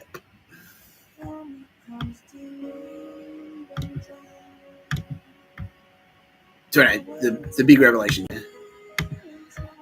the reason you should be shitting your pants, which is rational, which is fair, is that, yeah, like I said yesterday, you probably already know Turbo Babes. You probably do. You almost definitely do. You almost definitely do know at least one Turbo Babe. At least one Turbo Babe is you probably speak to semi-regularly. There's at least there's a couple in your office. You know what I mean? There's a Turbo Babe on your local television. It might be a Mr. And that's why that homeless person got bashed, because it's like, oh, maybe a homeless guy is a Mr. Tapscott. You never know. And then they bashed the homeless lady, because what definitely was not Mr. Tapscott. You fucking cunts. And you're gonna, even if it was Mr. Tapscott, you're going fucking down. Like, don't bash angels, please. Yeah. How does it work? Well, more on that later. But because I don't even know, I haven't even told myself yet. But yeah, I will reveal all. But for now, you need to know that, yeah, like, we're down there, we're on the ground. Like, yeah, we're everywhere. Mr. Tapscott and team. Yeah, this is one of them. This is Millie's. Yeah, all the Turbo Babes. All the Turbo Babes can do this. Yeah. So it's Tara Benner's. This is space magic, basically. It's Mr. Tapscott's space magic combined with Tara Benner's space magic. So matter and energy. We can just go like bing, pretty much. Yeah. Pretty much. Yeah. And then Mr. Tapscott has empowered all of his fucking Turbo Babes. Yeah, and that's not Tara Bennett, I'm being told. Yeah. So Mr. Tapscott has empowered all of his Turbo Babes. He said, you guys, I trust you implicitly. You are fucking amazing. I love you so much. You can do whatever the fuck you want. Here's the password to the phone. Here's my PIN number on my phone. Here's my credit card. Here are the house keys. Here are the car keys. Go for it. It's all yours. Here are all my passwords. Here's all my computer login details, everything. The whole bit. And then they just do their own. Yeah, is that cool? All right, done. Yeah, done. I'll do a bunch of them. Mr. Tapscott. I'm fucking sick. Go for it. Aldous Harding does, like, yeah. Like, that's how I know. And it's like, like I was saying, like, I went to that Ridges Hotel and they fucked me around and I immediately saw Aldous Harding. Like, she was already in there. She said, I'm already onto it. Don't worry about it. Like, and that's how, because there was an angel there who was Aldous Harding. I saw, there's Aldous. Hello. these cunts, right, Mr. Tapscott? Yeah, they're fucked. She's like, well. Anyway, Millie can do that too. They all can. All the turbo babes can. Even some fucking, did you know? That's why I said, like, I've been saying, like, oh yeah, Daz's Force Ghost. That's what, if you see a Force Ghost, which is a thing, that's me empowering cool people. It's like, you can do Force Ghosts, go for it. And so I've empowered Daz in the spirit, from the spirit realm. Yet fucking Leahy's here at this motel. I saw Jim Leahy. It's like, who's that, Mr. Tapscott? I'm like, well, I don't know. And he's like, that's fucking John Donsworth. You've empowered John Donsworth, like, to do like a fucking Force Ghost to come down and hang out and say hi. And he's like, yeah, give me justice. I want justice. Fuck them. Yeah, yeah. It's not the same though. It's definitely not the same. It's not the same as being alive and walking around and drinking beers and playing his guitar. As Daz said the other day, you saw it on the video. He's like, I just want to play my guitar. That's like me. I just want to go to the pub. Like, what would happen if I wasn't me? Like, he wants to go to the pub and swim in the ocean. What a cunt. Yeah, he doesn't want to be a tradie and have a million kids. Yeah, all Daz wanted to do and still wants to do desperately right now. He's screaming. He's like, yeah, fuck, play my guitar, man. Like, yeah, and it's not the same. Like, he's like, yeah, the ghost, I can do ghosts, but it's like, it's not the same. It's not. No. So anyway, this is Millie. She's like, I'll dip in. I'll go Channel 7 Adelaide, check them out. I hear they're probably Nazis, so I get in there. Go for it, Millie. Yeah. Anyway, also, yeah, I'll just mention there's a tent. Right, so yeah, it goes ghost.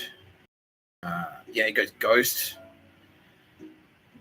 ghost, angel, human, the real deal. I'm the real deal. All the turbos are the real deal. Our earthly turbos, but that's not the same. So this angel is not the same as Amelia Grace Crawford, the turbo babe. So there's like a difference in tangibility there. Anyway. More to come on that. Everyone stay tuned. But yeah, the point is, heads up. You might not realize it, but you might have been talking to a turbo babe. So if you've been walking around on the street going, it's a good idea, get a job at a daycare center, touch up some kids, like, ooh. Anyway.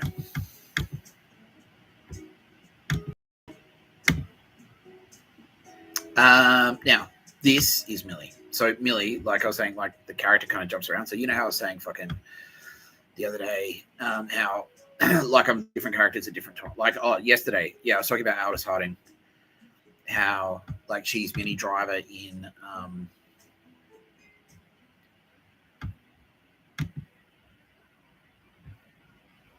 she's Minnie Driver in fucking Good Will Hunting, but only at certain times, and it's sort of like a selection of turbo babes. So that's like actually Minnie. I've thought about it, and yeah, it's the turbo babe. So Good Will Hunting, when he goes to the bar and he gets to say, "How do you like them apples?" That was actually Millie. That's Millie. That's Good Will Hunting getting Millie's number, not Tara Bennett. And then it sort of switches, and it like Minnie Driver becomes Aldous Harding, and he breaks up with Aldous Harding. So, yeah. But Lady Jessica, at the start, the one who like teaches like use the voice, Paul, like with the Bene Gesserit, and like gets him tested and all that shit. He's like, he must be tested to the limits. Like that's Millie. And then Lady Jessica, when she becomes Reverend Mother, that's Tara Bennett. Yeah, she becomes Reverend Mother, but at the start, when Jessica is Bene Gesserit, before she drinks the water of life and like fucking like flips out. I'll do a whole thing on June. I will. But for now, yeah. So that character at the start who's helping Paul Atreides out. I must not fear as a mind killer. Yeah. Use the voice, Paul. Like your tone was too forced. That's Millie. That was Millie helping me out. I'm the young Paul Atreides, and that was Millie kind of swooping in there going, Mr. Tapscott, you gotta learn how to be a fucking badass. Yeah, because she's been watching me. So, and now she's saying, like, yeah, tell him. Like, she's been watching me play video games because Millie is technology. So video games, that's Millie's territory. And she's been watching me play video games, and she's heard about my fucking badassery from the other Turbo Babes, like fucking Ben Kenobi, aka Jesus Christ, aka Kitty Callaghan, and Tara Bennett, aka Yoda. She's heard about that. She's like, "You're the guy that blew up the Death Star. Fuck." And then so she's been like keeping an eye on me while I play video games, and she's like, "Ah, so you're a badass." And also, I can see that you're quite strategically minded. Like you like playing like strategy games and stuff. Cool, Mr. Tapscott. Mr. Tapscott. Yeah, so she's been in there. Go like play this game. Oh yeah, sick. I'll do this shit. Yeah, sick. Yeah. Play Total War, Mr. Tapscott. Yeah, sick. Yeah, that's what I play. Bro. Yeah. So Amelia at the start of June is Lady Jessica. So if you haven't figured it out yet, the Bene Gesserit, that's Turbo Babes. Yeah, that's pretty much it. I won't talk too much more. I know a lot of people don't talk about June, but I won't talk about that today because that'll be a whole thing. It'll turn into like another Star Wars episode, and not that that's a bad thing, but like that'll just I want to focus on Millie for now, and then I'll talk about the whole of June. I'll do like the same way I did Star Wars, because that's a whole thing as well. It's pretty interesting. Share this up instead. Millie, what does she bring to the table? Now you can't have structure, you can't have technology without mathematics. Can ya? So Millie is maths. That's her. Yeah, that's. So I'm language, right? I'm word guy. I'm a word nerd. I play Wordle. Millie plays Sudoku. that's how it breaks down, basically. She'd kick your ass at fucking word stuff too. But no, maths. That's her. She did that. Mathematics is the science of structure. Like I was saying, she's very structural. Structure, order, and relation. Developed from counting, measuring, and describing shapes. That's her. That's Millie. Military. Like structures, houses, buildings, architecture. Military. Yeah. That's why she's strategic. She's like, well, if they've got 10 million and we've got 80 million, how does that pay out? That's her. That's Millie. This is the goddess Athena who did fucking democracy. So voting, that's a maths thing. Yeah, that's like let's count. Let's weave a bit of mathematics into politics, and we'll count things. Like we'll make it a numbers game. That's Millie. Yeah, she did that. So like, we'll just make it a numbers game. Mr. Tapscott. All right, cool.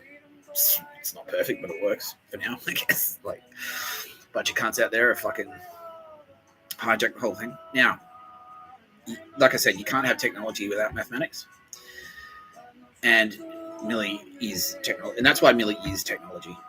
She is computers, she is AI, she is all that. She's everything now. But my favorite technology that she's invented is this one, and no one's going to be surprised by this. Kabang! Millie did beer. That's her.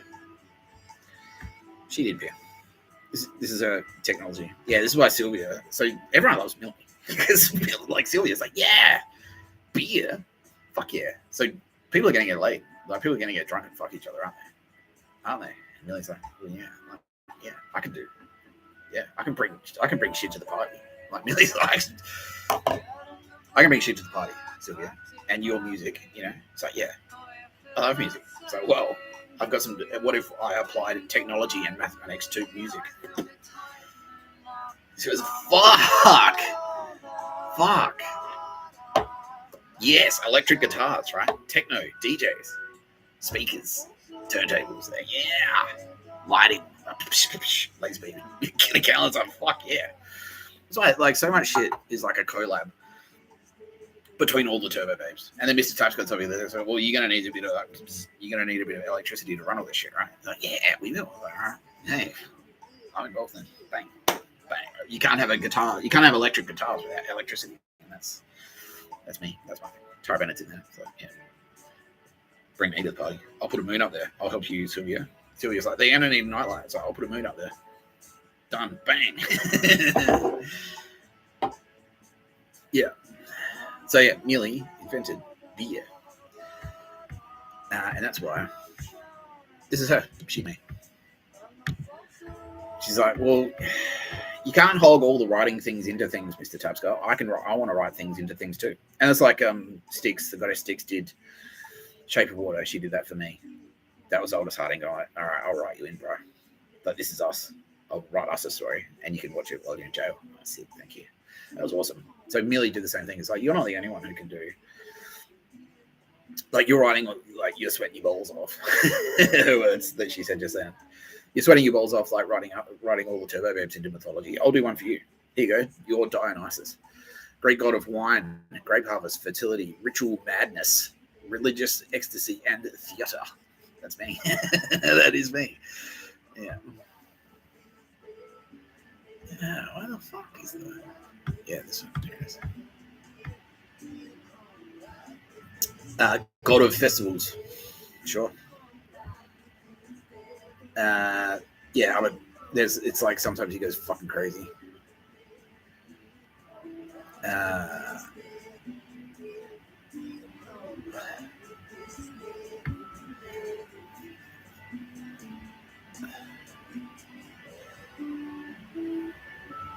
Yeah, there it is right there. Yeah, dual nature. That's, yeah. Yeah, Dionysus has a dual nature, representing both the joyous, liberating aspects of wine and revelry, as well as the chaotic, terrifying side of madness and abandon. That's the Joker. Yeah. So there's a revelation. So the Joker is, at least that. Yeah, the Joker is Dionysus. That's Dionysus. He's a party guy. Like, he'll crack jokes and shit. But he's fucking unhinged. Like, he'll fuck you up as well. The terrifying side of madness. Yeah. That's Millie. So Millie did that. She's like, yeah, that's you. You're Dionysus. Yeah. All right. Sick. I love it. Yeah. Another thing. Ooh, who's heard of this? Angel numbers. Number wang. That's what I like. Yeah. Whenever I say like that's number wang, and you see like dog shit, like the pictures of a bird crowd have hijacked this, and I'm like, oh yeah, it's all about numbers and stuff, bro. No one, if you say fucking 69, no one will understand what that means. And China will never crack it. I was like, well, the thing is about China, all the numbers and stuff, like 555, like giving you dog shit emails and shit, like putting me in fucking. When I went to Clarence, they put me in neighborhood 5. Like, trying to wait, you're on the wrong track, Mr. Tapscott. You're gonna die 5. All good, you're dead. Anyway, all that, all the numbers and all that, like the 1s and the 4s and all of that. 69, 96, 36, 3, 3, 6, 6, 6, all the numbers in the Bible, all of that. That's Millie. That's it. That is all Amelia Grace Crawford. The entire fucking system. Angel numbers, the entire thing. If you see numbers over and repeating, like 2, like, the snake, that's Millie. Millie designed the whole fucking thing. All of that. That's Millie. Yeah. So, 2 minutes. That's Millie. That's Millie. Yeah. So yeah, that's what you do. It's Mr. Tapscott. Like, all you fucking retards. Like, while I'm doing pictures of a bird, they go, 2 seconds. That's Mr. Tapscott's best mate. That's why I'm like, you fucking. What? You're threatening. You're using something that my best friend made. Like, it's like, well, my best friend. Like, it's like, well, man, I'm smug. Like, you're a fucking retard. It's like, yeah, it's like, one time I went to an airport and I saw fucking Joey Ramone, or like I saw Mick Jagger in the airport, and I'm like, dude, you're fucking. I'm in the Rolling Stones. Like, I play drums in it. Like, I am the fucking drummer. Like, I'm not, but you know what I mean. It's like, I'm fucking, yeah.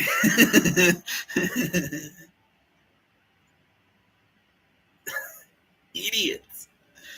Yeah, I'm the record producer. I've done 18 of their albums. You know what I mean? Like, I'm their tour manager.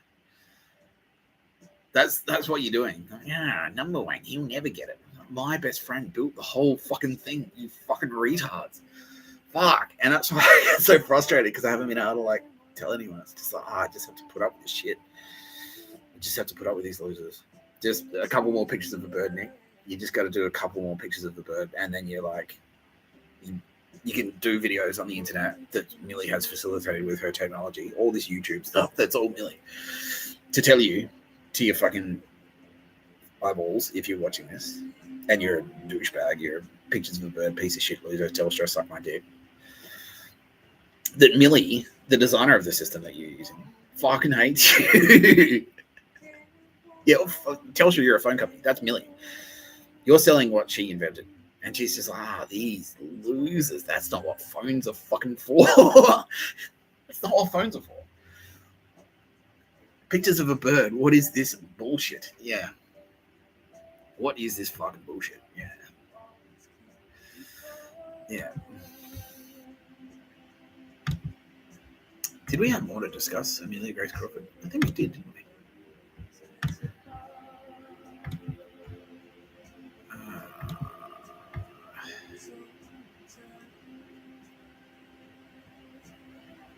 No, that's everything for now. But obviously, Millie, there's always more to discover. Okay, she's saying, can we please cross live to Amelia Grace Crawford in New Zealand? Yeah, we can do that. Millie, how are you?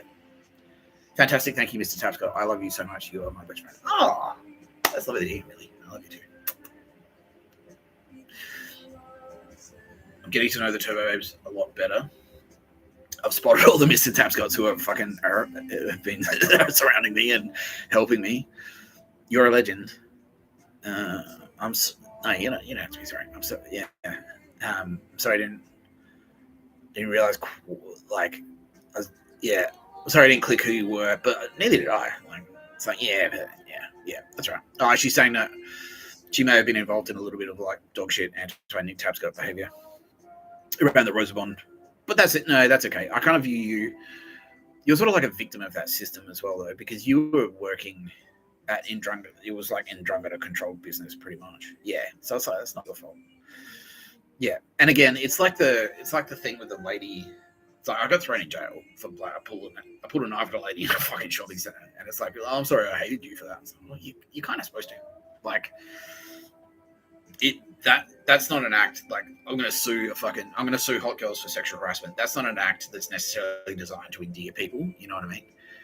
Yeah. And so I made sure a bit of insight, a bit of behind the scenes insight for you, Millie, is like and that's why I knew that you would be enemy. I knew that they'd come for you. I knew that they would, because they kind of already had. And so like when I did that, I knew, like I kind of like took a step back from you, because I knew that if we were close together, if we were best friends when I did that, and I sort of knew that that was what it was like. I'm probably going to have to fight these guys. I'm going to have to fight these pricks eventually. And so I kind of knew that if we were close together, that's what that nightmare was about. That was your Space Ghost going like, bro, heads up, like shit's about to hit the fan. I had a terrifying nightmare. I knew that if I was close to you when all that shit went down, they'd come for you. They would target you, and either A, turn you against me, but harder. They'd come harder, to bring you to the like Nick Tapscott's a rapist. You know what I mean? Like they'd come fucking harder at you. Or if they couldn't turn you, they'd fucking attack you too. And so I was like, well, I don't want Millie caught in the crossfire here. So I'll take a step back from her. And also, you had your boyfriends too, and so I was like, I didn't. And it was the same logic behind the Tara Bennett thing. It's like, I don't want to I can't go in there and tell her to fucking dump her boyfriend. She's like, she wishes I did. Yeah, I know. Yeah, it's not my style though, really. So you know it. But it was all for a point, right? Yeah, it was all for a purpose. And you're realizing now as well that was the reason that you were there strategically.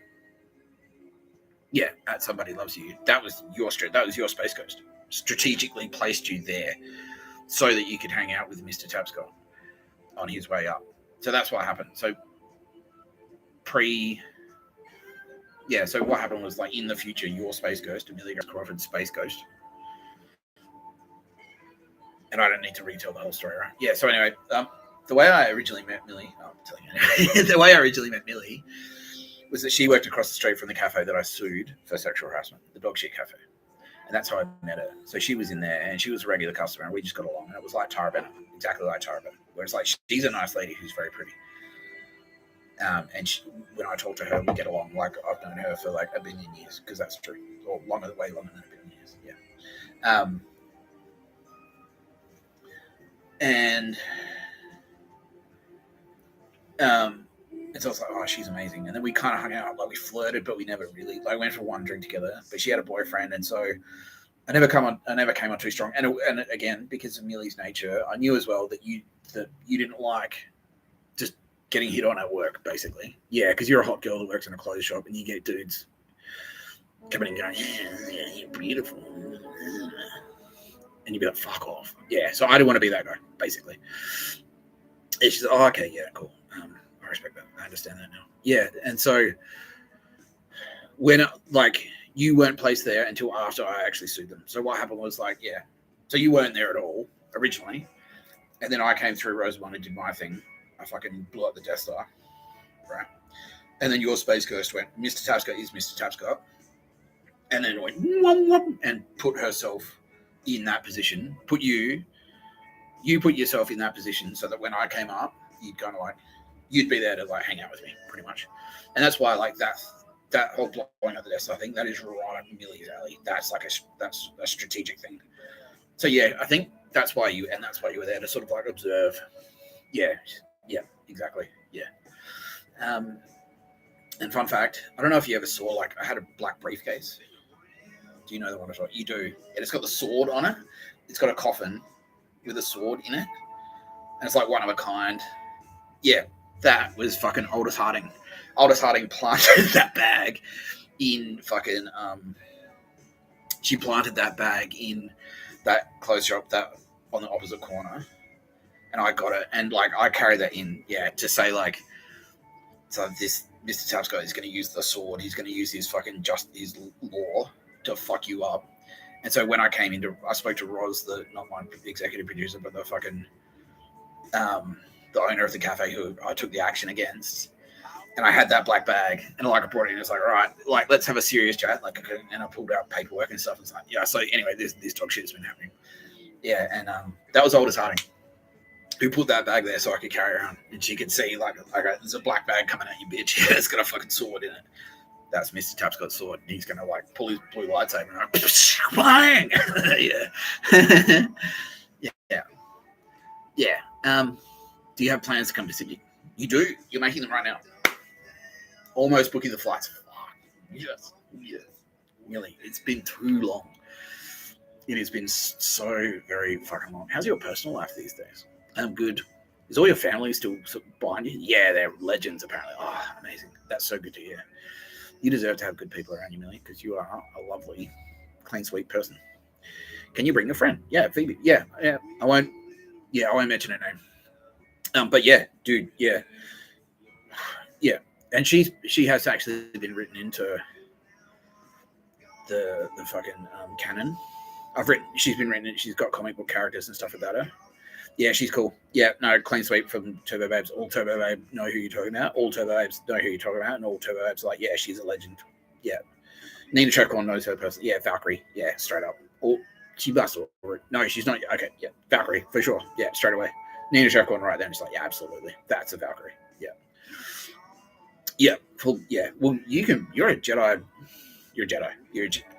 You are the Force. You can promote whoever the fuck you want to whatever rank of Jedi you fucking feel like. You don't need my permission.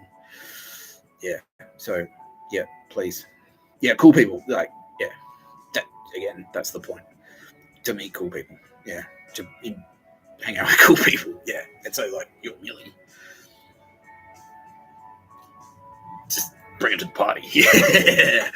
Yeah. So for all our viewers, yeah. So Millie is now, like Millie and I are now discussing a mutual acquaintance. So one of Millie's best friends from Melbourne, who it's actually quite admirable that she avoided all the dog shit because she's a known associate of Auntie Meredith, and not in a negative way. And she's kept her fucking, because a lot of people didn't. They got sucked in by that whole Auntie Meredith scene, and they all turned to dog shit. And now they're about to pay for their crimes, pretty much. But Millie's friend, who I'm not gonna say her name, stayed clean. Like realized it was was smart enough to know that is dog shit. This is a dog shit scene. Fuck you, and pulled herself up, which is fantastic. What a legend, right? Yeah. So bonus points for her. Yeah. So you're like, yeah, Turbo Babe's like, I just said Jedi Master to convey that they can promote Jedis. But it's like, it's, yeah. Once you get, like, it's not even about, like, a ranking. It's not like it's not like, oh, Jedi Masters are going to sit at the Jedi Master table and Jedi Grandmaster is going to sit at, it's not like you're going to get a different car park or anything like that. It's just, it was just sort of to convey that all Turbo Babes, they are the, like, they can promote whoever the fuck they want because they are the Force. That's what you're doing. When you use the Force, you're saying, hey, Turbo Babe Sylvia, can you please do me a favor? Hey, Turbo Babe Kitty Callaghan, can you please do me a favor? That's what you're saying when you use the Force. So, yeah, so any of the Turbo Babes, if any of the Turbo Babes ever whip around and say to you, like, you are fucking Jedi material, bang, that's it. That's it. Nina Trefcorn is boss of the Valkyrie, so you need her permission to appoint Valkyrie. But Nina Trefcorn knows personally, like earthly Nina Trefcorn knows personally who you're talking about, and she's like, yeah, she's already automatic, like fucking straight in. Yeah, I was surprised that she wasn't already in there, but yeah. Are you still in like do you see her all the time? Like, nah, but you talk to her fairly, like, okay, cool. I can't wait to fucking see you in person. Can you imagine?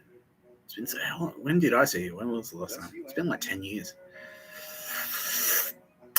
I'm sure you are still extraordinarily beautiful, Amelia Grace Crawford. Yes, there is a timelessness to your beauty. There you go, a bit of poetry for you. Yeah. Yeah. All right. Wow, we're going 2 hours. There was something else I wanted to talk about today. Thank you very much for joining me on the pod. No Pictures of a Bird, a podcast by Mr. Tapscott. I'm Mr. Tapscott, Amelia Grace Crawford, Turbo Babe, and for letting me go deep on you. That sounds a bit creepier than it needed to be.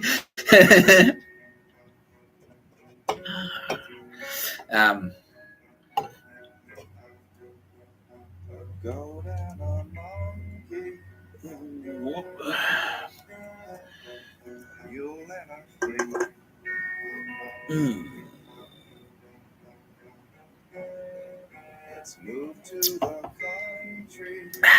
But Just you and me. I want to talk to. They're not celebrities. No, they're not. They're not celebrities. But they are very special people. They're not powerful. They're not big corporate high flyers. But that's not what it's all about. That's not. None of us give a shit about any of that. Who cares? Who cares about cash and fucking fame and all that crap? You know, I don't want to be famous. Mr. Tapscott does not really want to be famous. My viewers, that's who I'm talking to now.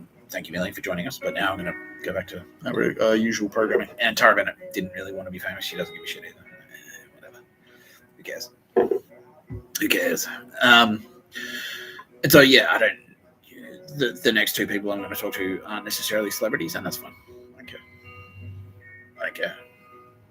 I'm going to eat a mandarin because I'm a little bit hungry now.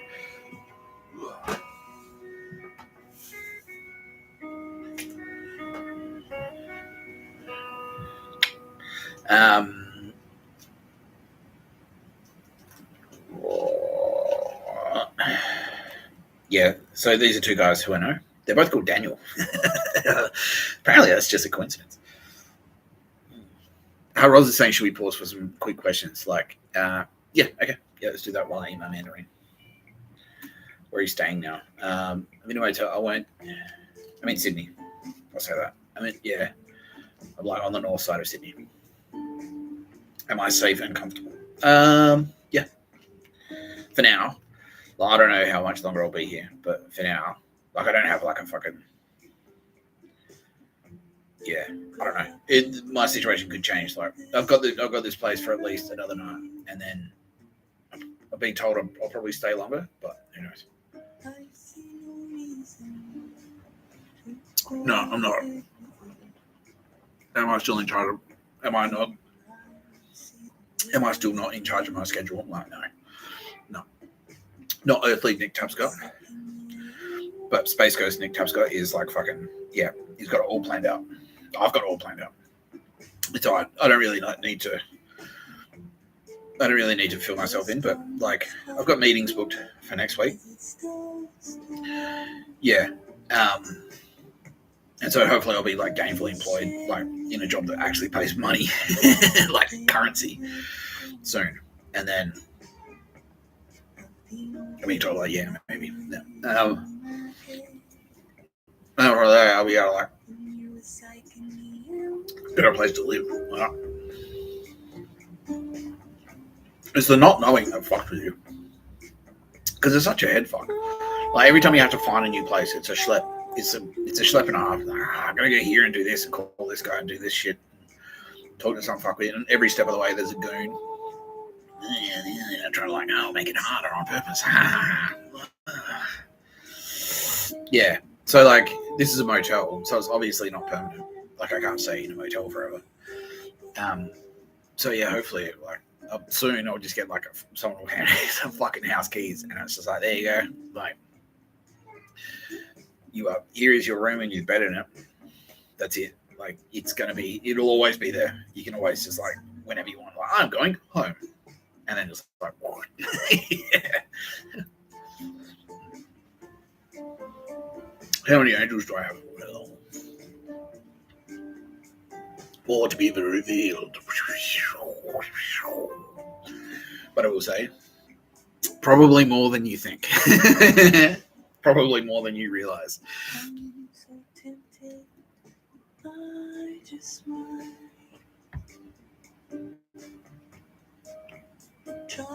What does it feel like? Well, the question was like, what does it feel like to be the most powerful fucking entity in the universe? It's like, I'm not. Like, I'm broke, bro. I'm broke. I feel like a broke guy. That's how I feel. That's how it feels. I feel like I'm broke. It's like, I can't do anything. I can get kicked out of this place tomorrow and be a homeless guy tomorrow easily. So it feels like shit. I'm still waiting for the fucking. It's like, it's gonna pay off. I'm still waiting for the payment. Like, it's been four fucking years. 4 years. Like, you're the king. I'm like, all right, where's the check? Because kings have money. Can I have my check now? And then I don't have to worry about fucking dog shit. Yeah, but yeah. So it feels about the same. I'm poorer. Literally, physically poorer. I've been poor ever since that. You're the king, and also broke. That's not how. Is that how kings are? That's traditionally, most kings are quite wealthy. Yeah. Oh, this king. Anyway. Yeah. Look, I can pull strings and stuff. And it's like, it feels all right, but at the same time, it's also a responsibility because I know how much trash, like how much dog shit there is in the world. So on the one hand, it's good, but at the same time, it's like a cop has power, but at the same time, you have to be a cop. It's like, cool, here's a gun, here's a badge, here's a fast car, here's the ability to arrest anyone, here's all this stuff, here's all this power, right? But then it's like, well, now I'm on shift. Like I got to do 12 hours. I got to do 12 hours driving around, and like, so it kind of feels like that. It's like, all right, here's all this power, but now you're on a schedule. Like you can't just like I feel like, I've got a day off tomorrow. Maybe I'll just fly to fucking. I don't have a car. I can't drive anyway. I don't have a car. Yeah, I might just fly to let's just fly to fucking the Great Barrier Reef. I can't do that. I don't have enough money. I've got like a couple $100 in the bank. I'm on Centrelink still. Yeah, so it's power asterisk.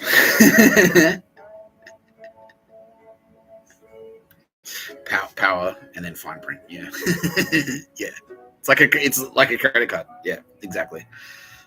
Someone said that. It's like a credit card. It's like, yeah, the T's and C's. It's like, yeah, look at all your money you have. It's like, and then you read the T's and C's. It's like, yeah, well, if you use it, like you're rich, kind of. Like, yeah. But yeah, day to day, there's still that anxiety. Like the fucking, it's not impossible that Raptor squad will kick the door and you're like, right, Nick Tapscott, you're going back to jail. Like I'm still on a fucking ICO. Like I still have to worry about like getting rearrested and sent back to prison. I can end up serving the rest of my balance inside. I don't want to do that. I don't want to go back to fucking jail. You know, easily. It's easy. Like if I wasn't me, like if I wasn't pulling strings for myself, I would be back in jail because they'd just go like, nah, we'll get you on a technicality. Yeah, we'll send a guy to pick a fight. This happens all the time. This is one of their tricks. Like they send a guy to pick a fight with you. He punches you, and then you get arrested for assault. Yeah. It's like, we'll arrest both of you, and then he gets out on a technicality, and you get stuck in there. It's like, well, you reoffended, so you're serving the balance of your parole. While you're in there, while you're inside, we're going to cook up, we're going to stitch you up with other dog shit charges. Like, you know what I mean? But that can easily happen. Like, if I wasn't me, if I wasn't pulling those strings for myself to protect myself, like, that's probably what would be happening. But then again, if I wasn't me, they wouldn't care anyway. But then I'd have to be a tradie, and they'd be like, if you don't if you don't poison someone with cyanide, like, we'll kill you. You know what I mean? Like, so I don't know. Yeah, it just feels like stressful. It feels stressful. Yeah. But it's like, it's a stressful time. Everyone's stressed out. Like, you should be stressed. Like, it's stressful. This shit. Fucking hell. 7 million murders during COVID. Fuck that. And that's just the recorded ones. Yeah. Anyway. Yeah. Is it all true? Yeah, it is. It is all true. How do I know? I've seen enough, and that's a fair question because I still do that. Me specifically, Earthly Nick Tapscott's like, is this actually? Am I not cracking up? Maybe I'm cracking up. And then it's like, no, I've baked in enough.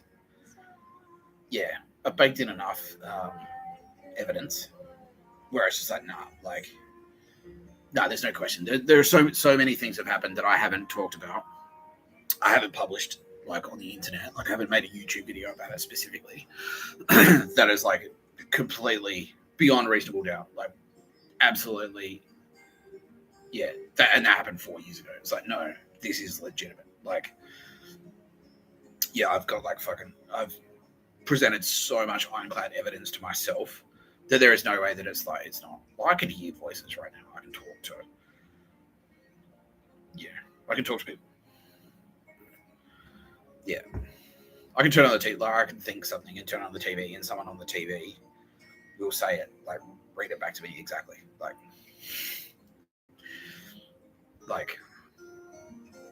Yeah. Easily. So, yeah, stuff like that. Yeah, even just that, I'll turn on the telly. It's like, there's heaps of evidence on there. There's just the ABC and fucking Channel 9, and yeah, there's enough in there that's just like, no, this is legit, you know. Yeah, and I do the same. It's the same argument that I presented the bad guys. I was like, wait, why are you? Okay, if I'm no one, why have you fucking cast a lookalike of me in Home and Away? Like, the fuck are you?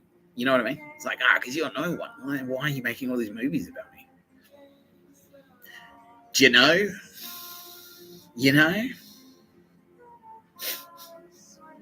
Yeah, and all the shit that I spoke about, all the fucking everything that I spoke about in the the CV, the letter to Meredith, all of that stuff, all of the earthly stuff that I've done, that is all 100% true. I did all of that, all of that, everything that's on the CV that actually happened. That's not space magic. That wasn't space magic that did that. That was just that wasn't a fucking representation.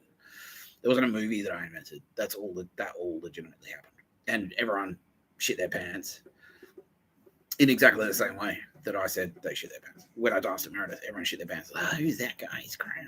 Fuck. When I sued the cafe, everyone shit their pants. In exactly the way I've said. When I wrote the letter to Meredith, everyone shit their pants in the same way that I said. So yeah, that's fine. There's enough evidence baked in. But no, it's fair to ask because and I can tell that you're being genuine.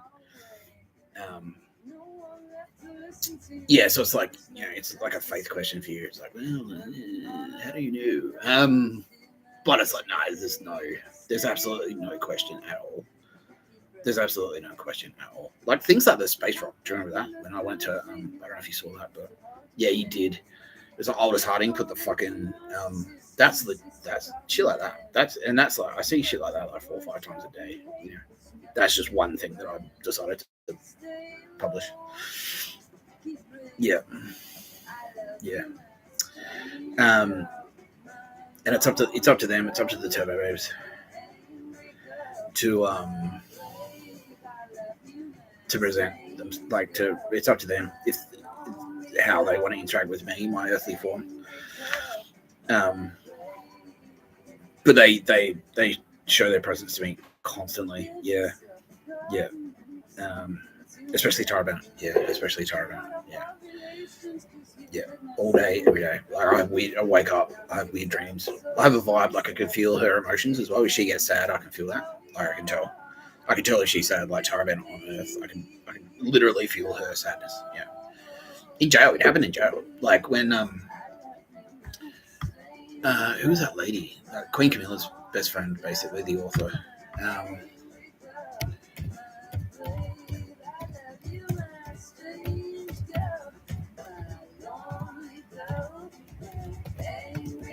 Who was this lady? Yeah, Dame Jilly Cooper. Yeah, when Jilly Cooper passed away. Yeah, see, I can feel that right now. Just mentioning her name. So, like, I could feel the fucking sadness. When Jilly Cooper passed away, I felt that. Like it was a great disturbance in the force, but that disturbance was sadness. It was just like fucking sad. Like I woke up and I could feel like, and like I was fighting back tears. I was like, oh, what the fuck is going on, man? Something's happened. Like something's gone down. I'm in jail. I don't have fucking newspapers or like the internet or anything. I can't see it. All I can see is like the jail and what's happening in the jail. But I could feel it. It was like, oh wow, that's something sad has happened. Something really fucking sad has happened. Someone out there is extraordinarily sad. It's like I sense sadness. And then it wasn't until I ran through. I confirmed with myself how to do this too. Like I had to. I was like, what's going on, guys? Like what happened? What's going on out there? So someone's something. Yeah, you'll see. Like sad, something very sad. Yeah. Someone die? And they're like, yeah, that's someone's died. Fuck, like someone cool? And they're like, yeah, exactly. It's like, well, who was it? This is the process that I go through. It's like, well, who was it? It's like, someone, and I kind of go, well, was Aussie, British, American? And they go, British. Like, because it's sort of like, I can hear them, but mostly it's sort of like process of elimination for me. And I kind of did this on the video the other day where I was like, Thor and Loki. So where Loki was telling me that like Edward Woodley, he spotted Edward Woodley. So you saw that. That was me. That's how I do it. It's like, wait, this guy. Okay. And then I sort of use process of elimination. I can't hear them. I can hear myself. So I can hear my own space ghost very extremely clearly. Yeah, I can hear Kitty Callaghan extremely clearly. Tara Bennett's like, I can hear her, like she can be vocal, but mostly she isn't.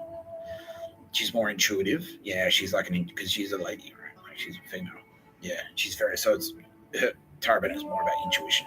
So it's more like you kind of have to like guess, you got to take your best guess. That's Tara Bennett. And so, yeah, I could feel this fucking sadness. And I was like process of elimination. It's like, hang on. So someone's passed away, someone cool, someone's like, yeah. And I'm like, all right, well, Australian, British, American. She's like, British. It's like, King Charles, is he all right? He's like, yeah, he's okay. What about Camilla? She's like, no. And I'm like, Camilla's like, okay, right. She's like, yeah, Camilla's. And I was like, I zeroed it into Camilla, Queen Camilla, and I can feel her right now. I'm mentioning Queen Camilla. I can feel her. And I zeroed it into Queen Camilla, and I was like, there's something going on there. Like, yeah, okay, so sadness, Queen Camilla, like something's happened, basically. Something's happened to Queen Camilla. And someone's died. And then I turned on the news, and especially, so it makes it hard. Like, if I don't know them to begin with, like if it's someone like really prominent, it's like, fucking Elton John died. It's like, I could do it with him. because I already know him. But if it's someone, and I didn't know Julie Cooper. And so I was like, okay, so I've zeroed it in. It was all right. So something really sad has happened. Someone's extremely sad, and Tara Bennett was extremely sad. And I was getting empathetic, like fucking, oh, wow, like sadness. This is sad. It's fucking sad. And I zeroed it into Queen Camilla. It's like, what's something to do with Queen Camilla's okay, but there's a sadness, someone's died, connected to Queen Camilla.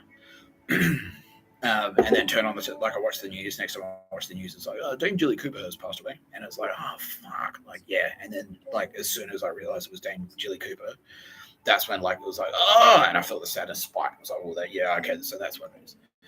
So that's kind of that's how it works. So shit like that happens all day, every day. So that's how I know. Yeah, that's how I know. Yeah. Yeah, it's kind of, that's sort of what and their follow-up question was like, well, why can't I? DNA is the short answer, because that's the thing where I'm built different. I'm just built different. But also the other thing I'll flag is that you probably can hear. But yeah, like I went through yesterday with the science thing, you may just not be understanding kind of the cues. Like you might be getting cues. They might be talking to you very clearly. Oh, that was something I was going to talk about. Thank you, Kitty Callaghan. They might be talking to you, just like Andrew Garfield in Silence. Have you watched Silence? So, no. Okay, I strongly recommend you watch the film Silence by Martin Scorsese, starring Andrew Garfield, Liam Neeson, and Adam Driver. And it's a great movie. And that's a movie that I like to talk about a lot. And I spoke about it in my other video because, have you seen my other videos about the film Silence, sir? No, he hasn't. Okay, so the film Silence, I'll just run through this quickly because I've spoken a lot about it. The film Silence, Andrew Garfield is a Christian in Japan in like the 1600s. And so it's illegal, like he's not supposed to be there. And the whole movie, he's going like, Jesus, help me. And the whole movie, Kitty Callaghan is fucking helping him. And he's like, why won't you help me? And she's like, she's helping him the whole time. She's helping him. But he doesn't click. Like, he's oh, no. And like, she's like, I'm helping you, bro. Like, fucking, I'm getting you out of jail. Like, you're in jail. Like, help me, Jesus. And the Japanese guy's like, we will release you if you do this. And that was Kitty Callaghan fucking helping him.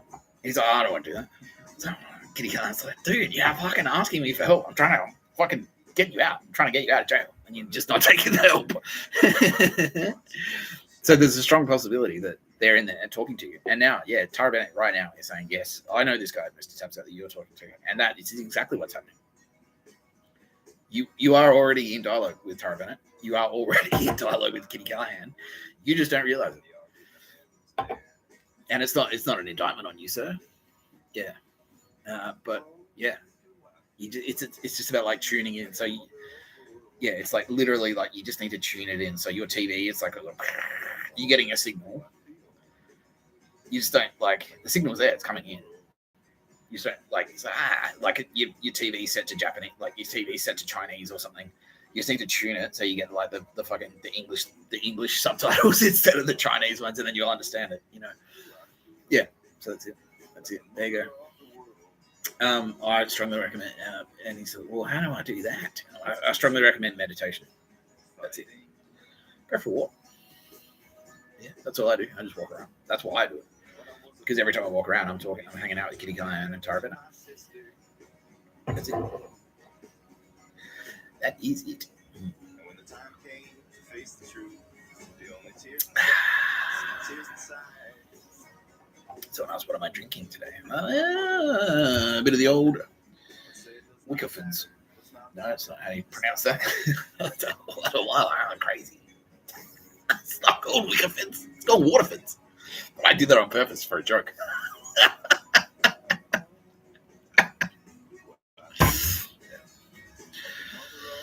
Yeah. Something about a spasm? Am I a spasm? Do I have spasms? Was that a spasm? No, that was part of the illusion. It's okay. I accept that. You were doing that on purpose for the comedic effect. Yeah, it was a joke. Now, thank you for your questions. Let's talk about Kitty Callaghan. You can't hand a man a grant of Callaghan or a woman Bill Burr, I know you're a fucking noted social justice warrior. You're about to like eviscerate me. So, well, what is this? Sexist, Mr. Tapscott. Bill Burr is still gay. Everyone, he'd like to. Yeah, he's like you, Bill Burr. You want enough Bill Burr's gay jokes today? Just remember, don't forget, folks. Bill Burr is still gay. Gayness, you can't just turn it on or off. You can't. I recommend meditation, Bill. Please, Kitty Callaghan, help me not be so gay. Even Kitty Callaghan's like, no, that's lost cause. That's what she said, bro. Yeah. There you go. Now, so Bill Burr actually he recommends, sir. Now, I am no longer a police officer, and so I'm going to say this: please use at own risk. You should at own risk, but psychedelic experiences is what Bill Burr is recommending. Mushrooms specifically. Yeah. Now, use at own risk. Use responsibly. Please don't get arrested. Please don't get caught in possession of psychedelic mushrooms. And please don't take so many that you hurt yourself. Like, don't operate a motor vehicle, please. Like, make sure you're safe. Yeah. But yeah, that's a great way. Yeah. So Bill Burr, that's what. Yeah, he was like, fuck. Like, he put off. I'm gonna repurpose your story, Mr. Burr. So I'm gonna use it like it's my own. So Nick Tapscott took a bunch of mushrooms and sucked some dicks, and story. So Bill Burr, he was the same. Like, he had friends going like, you should do mushrooms and shit. And he's like, no, he's a drinker. Yeah, he's like, nah, like, I don't want to fucking, because he was sort of afraid. He's like, I've got issues in me. I've got some demons. I don't want to unlock the demon. He's like, I'm afraid the mushrooms are going to unlock the demon gates, and all the monsters are going to come out. And no. Like, yeah, but he's like, eventually he stopped being such a pussy little bitch. Yeah, that's it. His words. Like, stop being such a weak little bitch. Yeah. And he got into it, and he fucking that unlocked that. That was what he needed to help. Tara Bennett can now reveal to you, Bill Burr, that was her. She's like, yeah, he's cool. And yeah, she's saying that because I was saying that, like, in my small, like, when I was in the Dagobah system, I was cruising around. One of the things that I did was listen to Bill Burr. So me and Tara Bennett, spiritually, like her space ghost, was cruising around with me in my little blue car, my little white car, which is blue for water, like achievement. And we were listening to you. And Tara Bennett was like, Mr. Tapscott responds well to this Bill Burr character, overlooking his gayness, because Mr. Tapscott's, progressive, like, yeah, so I'll listen to this guy. Yeah, but she was like, Mr. Tapscott responds well to Bill Burr. Bill Burr is cool. He's a cool guy. And she checked him out. Like, let's Kitty Callaghan, what do you reckon? Let's go check it. Let's go sweep it on Bill Burr and check him out. Mr. Tapscott seems to respond well. He could be a cool guy. And so they did. They did sweep in, and Bill Burr, just like yourself, sir, was like, trying to tune in. He had the subtitles set in like fucking Chinese or whatever. And, yeah. And then his friends are recommending, he's like, bro, you should, like, have you tried psychedelics? Have you tried mushrooms? And that was guy was secretly going like, yeah. She was waiting. She was like, yeah, please, yeah, come on, Bill, come on, bro, come on, Billy boy, Billy bitch tits. She was secretly like cheering for the Bill Take Mushrooms team. Because when you did take the mushrooms, yeah, that's what you need to go. And then, like, she was like, hey, Bill, you're cool. I am cool. Yeah, and then Kitty Callaghan went, you're a ginger, just like me. Solidarity, brother. Yeah. And he went, fucking, I get it. And he, never looked back. Thanks, Bill. Thanks for your advice there. But yeah, that's one thing that can help. That because it aids meditation. That's all you're doing. You're thinking. It helps you think. It helps you think weird shit. You think of shit that you didn't think before. You see things from like a different perspective. Like, I never thought about it that way. It's like, what's a chair, man? It's like a building for your ad. Like, you think stupid shit like that, but it's like, it helps you sort of like, I never thought about that weird thing. Like, why is it like that? Bill, did you have he said he was like looking at a rock. It's like, what makes a rock a rock? What is a rock and why is a rock? Like, what the fuck? Who created a rock and why? Why did someone create a rock? Like, how does that fit into evolution? That was his thing. And then from there, and then that was the start. That was Tara Bennett going, well, who would, aside from Mother Nature? Yeah, that was the start. That's how she got in there. Kitty Callaghan was like, oh, well, you got yourself a bit of a gateway Bennett there. Now that Tara Bennett's like, squeeze her way, open up a bit of an opening in Bilbo's brain, like his ass, like.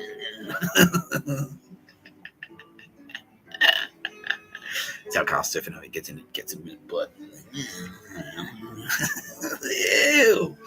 That's terrible. That's the worst gay joke I've ever told on this podcast. Yeah, not I've told worse than that, but on this podcast. Yeah. Anyway, and then Kitty Callaghan, there's an opening, and then she's in there. So, hey, Billy Bitch tits. Yeah. So that's just helps you think. It helps you open up your brain. Because that's all I did. That's all I was doing. I was just thinking. Spent a lot of time just thinking. Yeah, and that's what the driving was. Because it's like you think. Yeah, it's meditative. And so when I was in there, that's what I was doing. On the Dagobah system in my small one-man fighter, the Toyota, my car was driving. It was like an 8-hour drive between the city of Melbourne in Australia, because you're from the United States. The city of Melbourne in Australia to the city of Adelaide, which is where I was from. It's about 8 hours. So that's 8 hours that I was just there, just kind of like, ugh. And thinking. And when I was thinking, when you think, what you're actually doing, you're in fucking conversation. So you already are. Yeah, and Tara Bennett and Kitty Callaghan both confirm it. Yeah, you're in conversation. You're in dialogue. That's what you're in dialogue with these two circus turkeys. They're in there going, do something. Buy a fucking ice cream. That's them. So any bad decision you've ever made, blame Kitty Callaghan. It's definitely no. Yeah, they're already in there. Yeah, that's it. And so if you have a crack at a bit of mushrooms, Roz, you might consider some psychedelics, my friend. Sylvia's down about. Yeah, don't worry about it, Mr. Tapscott. She's well ahead of you there. Some of Carl Stefano's cocaine. He's probably got a good stash there somewhere tucked away. I feel like, Mr. T is the Carlos, he's the cocaine lord. All right, it's on at your place, man. Coming over your place, champion. Yeah. Yeah, that's it. Yeah, try that. It just helps you think. It helps you, like, opens up your brain. It opens up your thinking a bit. Do you know? Yeah, it's cool. That's it. That's how you do it. Yeah. Now, we got it. Let's talk to. Can we please talk to the Daniels? Because I one or two I really want to. Dan and Dan. So Daniel Cooper and Daniel Wilson. I didn't even wait for an answer there. Fuck you, Kitty Callaghan. Dan and Dan, how you guys? Fucking Tapscott, you psycho, says Daniel Wilson. How are you, brother? Pretty good. Pretty fucking good. Always knew I was something. So for our audience, and you're happy for me to mention your name on this podcast, sir, my friend. So Daniel Wilson is one of the good Melbourne, because I used to have a group of friends in Melbourne. They were called the Idiots. That was like my little crew. And so, like I mentioned, Good Will Hunting. So it's like Ben Affleck and that fucking, like, in Good Will Hunting's, like, construction buddies. His idiot bar friends. And so that's sort of like this crew that this guy was attached to. But Daniel Wilson, to his credit, was smart enough to get the fuck out of there. Yeah, and he's a proud warrior, this guy. He's fearsome. He is a fearsome warrior. Daniel Wilson. And he's a Kiwi. Yeah, and he's just like, yeah, he's a cool guy. Yeah. And now everyone's like, straight away, Wilson, Willow, Mr. Wilson, sir. Tara Bennett saying, she knows you. You're a legend. Give you a kiss.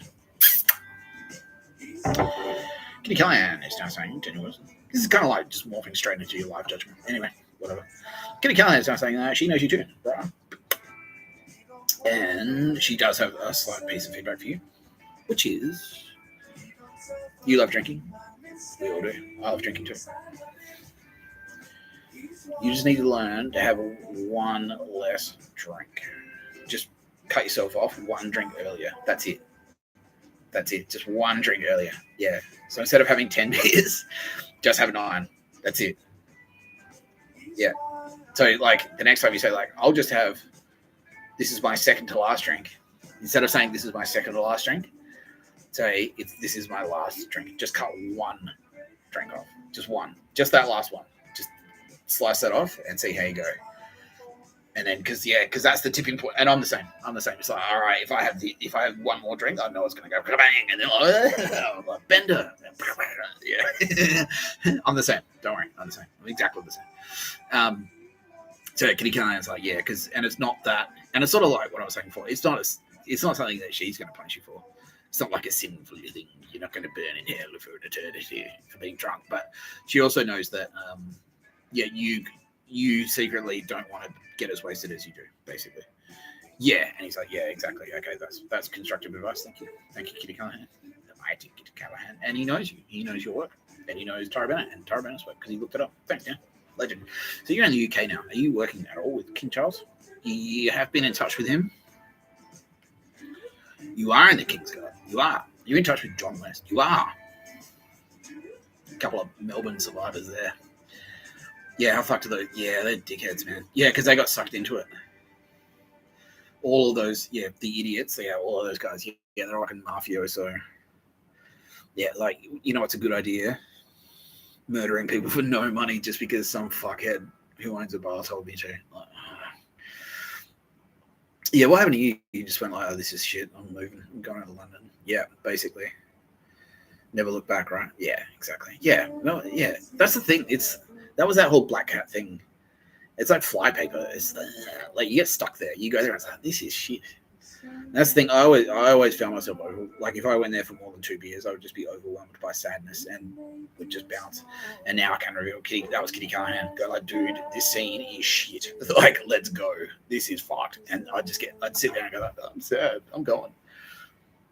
Yeah, and that was Kitty Callaghan going like, dude, this fucking. This bar is shit, this scene is shit, these people are fucked, let's go. Let's get out of here. Let's go to a different bar. We'll keep drinking. We'll just start at this bar. This bar sucks. All right, no. So, yeah, there you go. Yeah, all right. Well, keep up the great work, man. Well, all right, do you meet Mr. Tapscott? You tell me. You tell me, Daniel Wilson. Any skeletons in your closet? No, 0 matters, 0 faves, so that's fine. Any other bullshit? Who cares? Like, Kitty can't know straight up. Tara Bennett is immediately going like, she knows what you're about to say you feel guilty for, like, because you're a ladies' man. You are, Daniel Wilson. Many ladies have enjoyed the gifts that Tara Bennett has bestowed upon you, sir.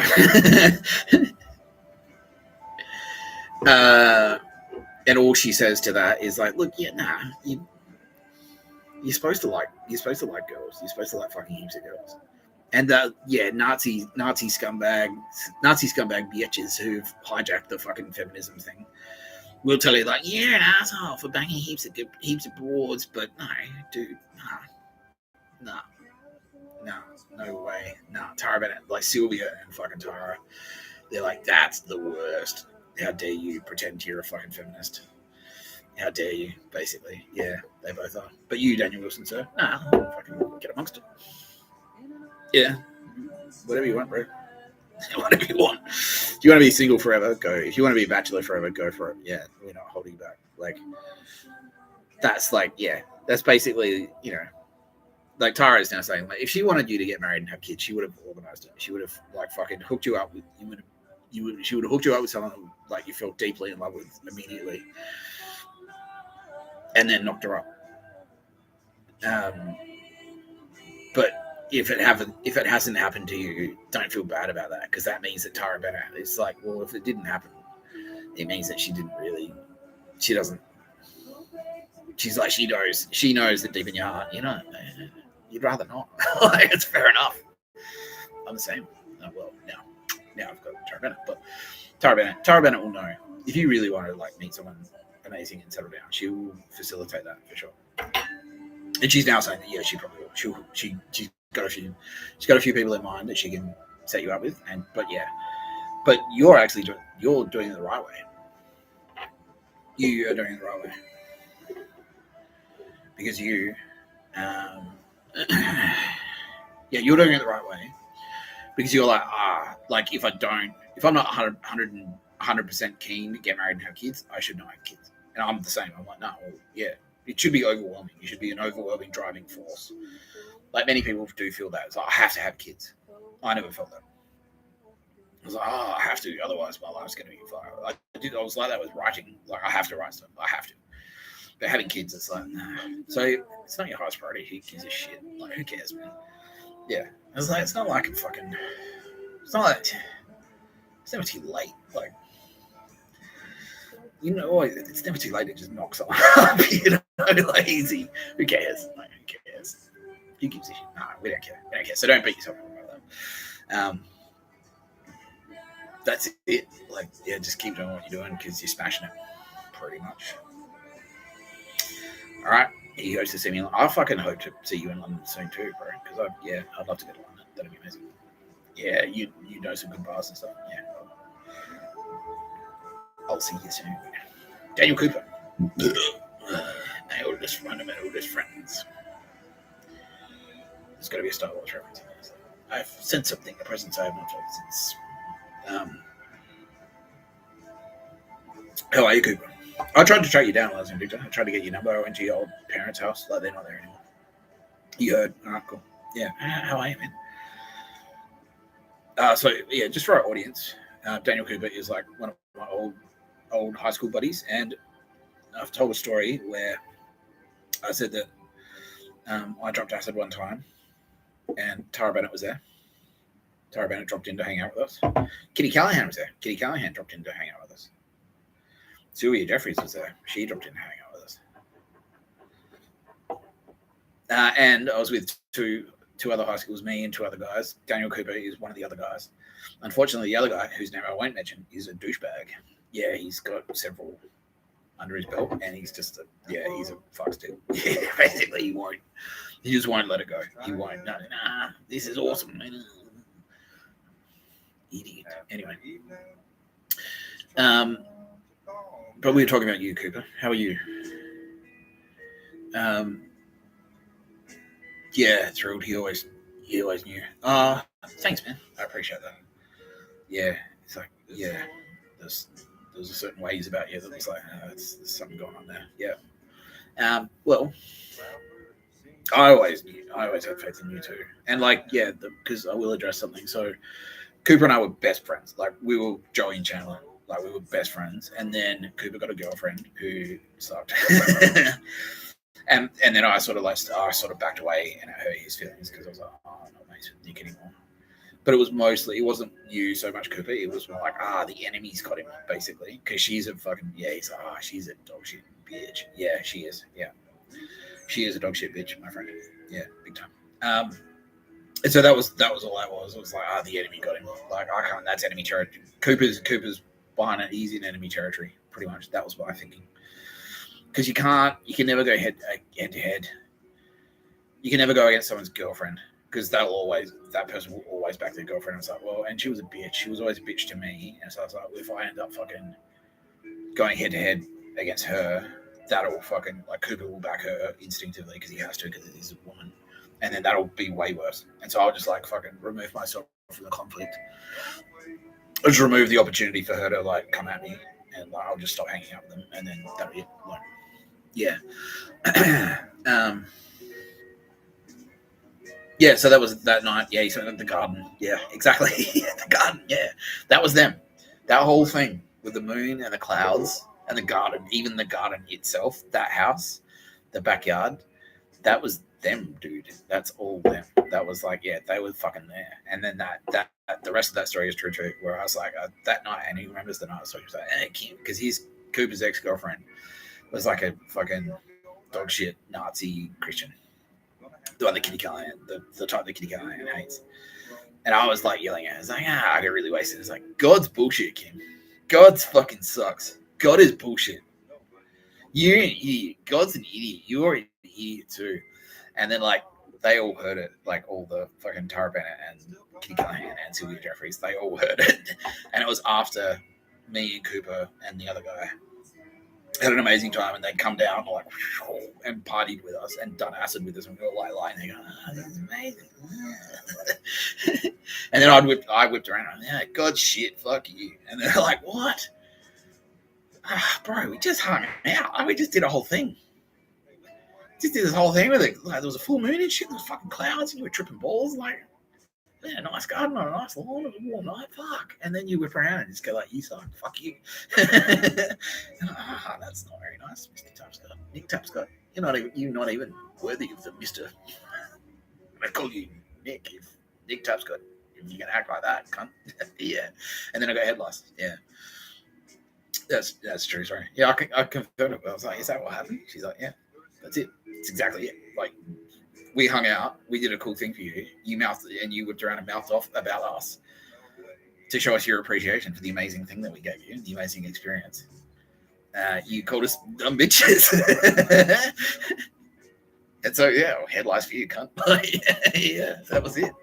Yeah. True story. It's true. Yeah. Kitty Callaghan. Yeah, she was across that. Yeah. What are we gonna do about this, Tara Bennett? This guy, like, we're fucking hung out, and he whipped around and goes, like, hey, you're a stupid bitch. Kitty Callaghan, fuck you. Like, what are we gonna do, Tara? He's like, well, I think he's just young. He's a young idiot. It's not like a testicular cancer offense. Kitty's like, yeah, let's just like give him bugs or something. Like, yeah, okay. Head lice. Like, yeah, all right, that sounds right. Yeah, cool. Head lice, ew. Yeah. Yeah. And then Sylvia Copland. Yeah.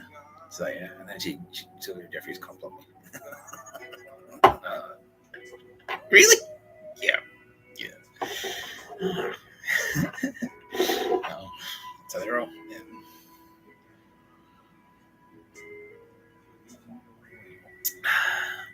Yeah. Now she's saying no. She didn't do that. She's just fucking. No. Okay. Well, that's. I don't care. Either way, it's hilarious. If you did cockblock me, Sylvia, that would be fucking hilarious. I mean, I deserved it. That's what girls do, right? But if that's a joke and you just lied, made me tell a lie on fucking the internet as a prank, that's fucking hilarious too. Yeah, she's saying now it's the second one. No, she just I cockblocked you. No, I didn't. I can't believe you fell for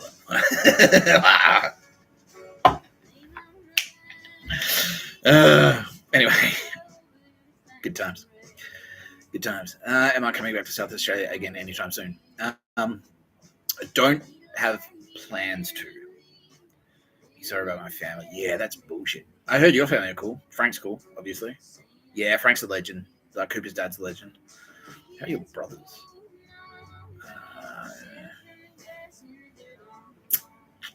We'll be in touch, basically. No, but I would love to extend an invitation, and to you too, Sir Daniel Wilson. Please, by all means, come to Sydney. Like, fucking whenever you want. Move to Sydney, Cooper. Do it. Move to Sydney. Yeah, we'll fucking hook you up. We'll look after you. Yeah, come. Yeah, come here. Come to Sydney. It's sick. It's going to be awesome. Yeah, do it. Yes, I am deadly serious. Daniel Cooper. This is a message to you. Daniel Cooper of Victor Harbour or wherever the fuck you live now. Google Adelaide. Yeah, move to Sydney and hang out with your old pal, Mr. Tapscott. Do it. Because it's I'm the same fucking guy. Yeah, he's like, yeah, you are. Like, you keep saying, I've always been like this. Yeah, and Cooper's now going, yeah, you are. You're the same. You're exactly the same. He's like, exactly, dude. I'm the same fucking dude. It's just everyone else is figuring it out.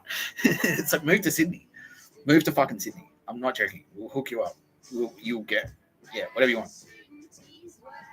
It'll be sick. Yeah, we'll just like, yeah, it'll be sick. Do it. Move to Sydney. Tara Bennett is now in there. Listen to what he says, Daniel Cooper. I told you not to wait on the command vessel. I told you to move to Sydney. Kitty Callaghan's like, yeah, that's a great idea, Cooper. You should move to Sydney. Yeah, she didn't do the cricket. That was me. I just threw in that flourish. Yeah. Yeah. When he says, well, I don't even know because I don't know what. Like, I've got a meeting booked for next week. Who knows? I don't even know what's going to happen to me from here. I don't know. But everyone's now saying like, no, you're going up, bro. Yeah. Well, yeah. No, they're like, nah, it's a lock. Like you've done it. Like the Bible's written. You can go do stuff now. Like, yeah. All right. Awesome. So, but I am also hearing from Sylvia Jeffries that Daniel Cooper, you should wait until next year, but not later next year, like a month or two. Yeah, just 2 months basically. So Sylvia Jeffries has some plans. Wink for me. So stay in Adelaide for Christmas, Cooper. Hang out with your parents and send them my love and our love. Because I know Frank's still a legend. And what was your mum's name? She's cool too. Yeah, your mum and dad are legends. Yeah. Stay in. So this is Sylvia saying stay in Adelaide for Christmas. Dan, Cooper, Dan. She says Dan. She's calling you Dan. Stay in Adelaide for Christmas, Dan. And then early next year, like January, February, come over for a visit and hang out. And then just sort of like get a feel for the vibe, brah. And then start like kind of like, but yeah, like next year, yeah. Because they've got plans. Like so, Sylvia has plans for me, pretty much. I don't necessarily know what those plans are, but they do have plans, and that's good. So yeah, and I believe them. They've always had plans. Yeah, so it's like, but I don't know. I don't necessarily know what the plans are, and that's for a very good reason. It's captured and tortured. No, that's not true. No, that'll never happen. But no, it's just so I can't go on the internet and mouth off about it. Basically, it's fun. But yeah, so I'm kind of like, yeah, I'll be a little bit booked over Christmas, at least, and then for you, my friend, next year. Also, let's go to the school one. Daniel Cooper, murders 0, slaves 0. Any other feedback for Cooper? Tara Bennett says, no, Dan, you're a lovely guy. You just need to, because they targeted you. Yeah, they went, this guy's smart and cool and good looking. Let's drag him down. Yeah. And so don't listen to those fucksticks. Just remember you're fucking badass. Yeah, like everyone loves you. And you need to like, if anyone sort of like stands in your way, just don't. You gotta learn how to kick him in the balls, basically. It's like, get the fuck out of the way, cunt, or I'll fucking smash you. Yeah, that needs to be your new motto. Yeah, get the fuck out of the way, or I'll fucking smash you. That's it. Kitty Callaghan says, exactly. That's it. Mr. Tapscott says, I'm promoting you immediately to Jedi Grandmaster, Daniel Cooper, because you get it. You do get it. So you are now the world's 4th grandest masteress, and that is a ranking. That is, it's Daniel Cooper down the bottom there. No, there you go. Because you just get it. Like I said, I don't need to explain shit to you. You get it. You just get it a million straight away. You know Star Wars. That's why we're friends, because we smoked weed together and did acid together and watched Star Wars and listened to fucking Slayer and Sepultura and shit. Yeah, that's it. That's it. I don't need to explain things. Yeah, the thing with the Force and the Turbo Babes, just like fucking, you're all service to the Force. You're all service to the Turbo Babes, and you're like, and you didn't immediately go like, oh no, I'm gonna have to wash Kitty Callaghan's car. Fine.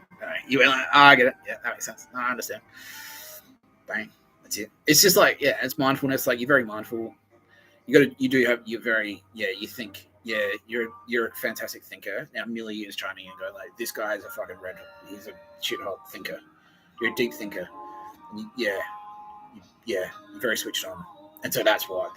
And they kind of like Daniel Cooper is Jedi Grandmaster material, Mr. Tapscott. The Jedis are mostly Millie.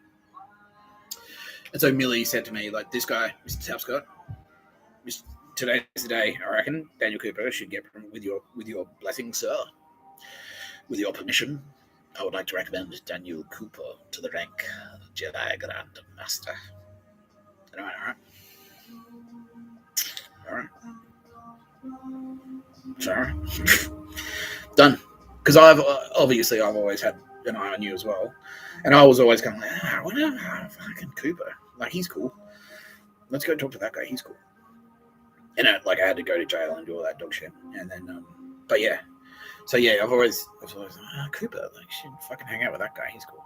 Like, smoke weed with him and drink beers and go to the fucking beach, brah. Go to gigs, go to techno parties, brah. Yeah, get you so laid. Yeah. Anyway, thanks for dropping by, Daniel Cooper and Daniel Wilson, you legends. Daniel Cooper, the world's newest, bestest. Sorry, Bill. No, you're not as gay as Bill Burr, Dan. So just give it up. Doesn't mean you keep trying. Keep reaching for the stars. Keep reaching for the chocolate stars, the chocolate starfish. Keep reaching. Keep reaching. Keep reach-arounding. Yeah, exactly. Keep reach-arounding for the stars, Dan Cooper. Keep reach-arounding, Bill Burr. It's the polite thing to do. You get a reputation in that scene if you don't reach around. Ask Naruhito. He did. I was there. Story. I was on the streets of Sydney singing songs about Naruhito, give me a fucking reach around, which was a direct reference to Full Metal Jacket, because where's the fucking money? You can't do pictures of a bird for me. Why? Who the fuck are you? Fuck you. He's like, but I'm Japanese. I'm like, you can't know. Pictures of a bird. That's not a reach around. I want to fucking reach around. Give me a reach around, at least. If you're fucking me in the ass by making me do pictures of a bird, reach around, cunt. You better fucking reach around, Naruhito. And he never did. And now, where is he? Where is he? He is. Hey, yes. Okay. Update. Snap update on Emperor Naruhito and my recommendation. On an act that may potentially save his soul. The only act that will potentially save his soul. The only honorable route for you, Naruhito. This is the only way to restore your honor. Yeah. Yeah, so fuck you, Naruhito. You can't. Fuck you. Yeah. All right, thanks, Dan. Thanks, Dan's. Now, yeah, that's what I mean. You don't need to be. You don't need to be a fucking I was kind of a little bit concerned if I was do this and be like Tom Cruise. Everyone's gonna start. I gotta be a fucking movie star now. It's no. No. See, that's Dan Cooper. He's just my mate from my hometown. We smoked weed when in high school. That's it. You don't need to be a fucking. You don't need to be a Donald Trump. You don't need to be a Vladimir Putin. You don't need to be a literal British royal. I don't give a fuck. No, none of us give a fuck. Yeah, whatever. That's it. That's just can I bring my friend Tyra Bennett? He's is he cool? Yeah, he's fun. We smoke weed together. So, yeah, I remember that guy. Cool. Done. That's it. Yeah. That is it. Now, let's talk about Callaghan. Okay, here's one. Here's one for you. So I had my first one. Cooper. Yeah, actually, this is right up your alley as well. It's why am I so fat? So I had that one today. I had a guy pop up in front of me, and he was fat. And I'm is that? This isn't a why am I so fat thing, is it? And I was yeah, kitty cat. I was yeah. He's mate, click your fingers, Mr. Tapscott, and make me skinny. Is what he was trying to say. No. No. It's not how it works. No. It's not how it works. It's on you. It's on you. That's you. Here's how I'm going to make you skinny. Go to the gym. All right. That's it. Now there is someone else. Yeah. Google it. How do I lose weight? That's it. Now there is someone else. Now there's more to it than just that, right? And this is and this sort of feeds into what I was saying at the start of the episode, which is, It never hurts to ask. I like that kind of like, I don't know, that sort of frustrated me a little bit because like I'm walking around. You don't need to like physically like over here. What about this? Like you don't need to do that. Express it, like Google it, like literally Google it, like how do I lose weight? Like weight loss. He was like, oh, it was like 50s, pretty fat.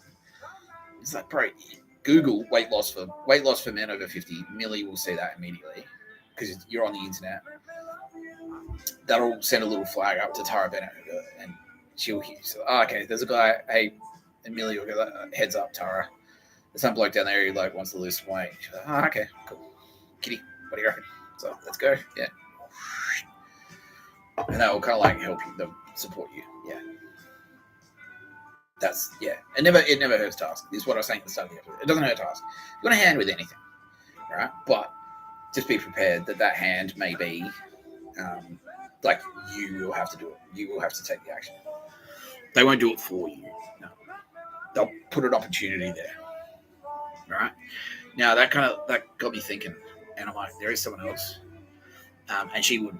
I'm not going to tell you who. I'm not going to tell anyone who she is, but it's someone that we all know very well, and we love her. She's fantastic. Yeah, we think she's an absolute legend. And there was a little bit more to it than just saying. Because she was like, I want to lose weight too, and we were saying like, whoa, like I can't use that line as get to the gym then, because there was more to it than that, right? And this is the reason I'm talking about this is because I think it's a really good illustration of how we help you, right? Now, the way we help, so we are going to help you lose weight, but the way we're going to do it is we understand because we looked into it. I'm like, hang on. Yeah, but why doesn't she go to the gym? So it's easy for me to just say, like, just get to the gym. But then why hasn't she done it? Because she's like a very smart and successful and clever and fucking courageous lady in every other area of her life. And then we realized, there was like a little bit of a confidence kind of issue, and that's where these legends will fucking swoop in and help you. Right, that's where they'll help. That is where they'll help you. Kitty Callaghan will get in your ear and go like, "You are fucking, you are going to take over this gym." Because it was like, the gym guys. Like, I'm going to go there. Everyone's shredded. Like, I'm not either, but in her mind, she's like, I'm not in the best shape. I'm going to go there. Everyone's going to be fucking jacked. And everyone's going to go, you work out of here. I wouldn't have thought so. But no, they won't. Because this is what Tara Bennett and Kitty Callaghan are going to do for you. Right. So they're not going to go, they're just going to go bing, and you're going to like wake up and be skinny. No. It's not an Ozempic thing. But they are going to give you the courage. They're going to fill your heart with courage to face them on the field of battle.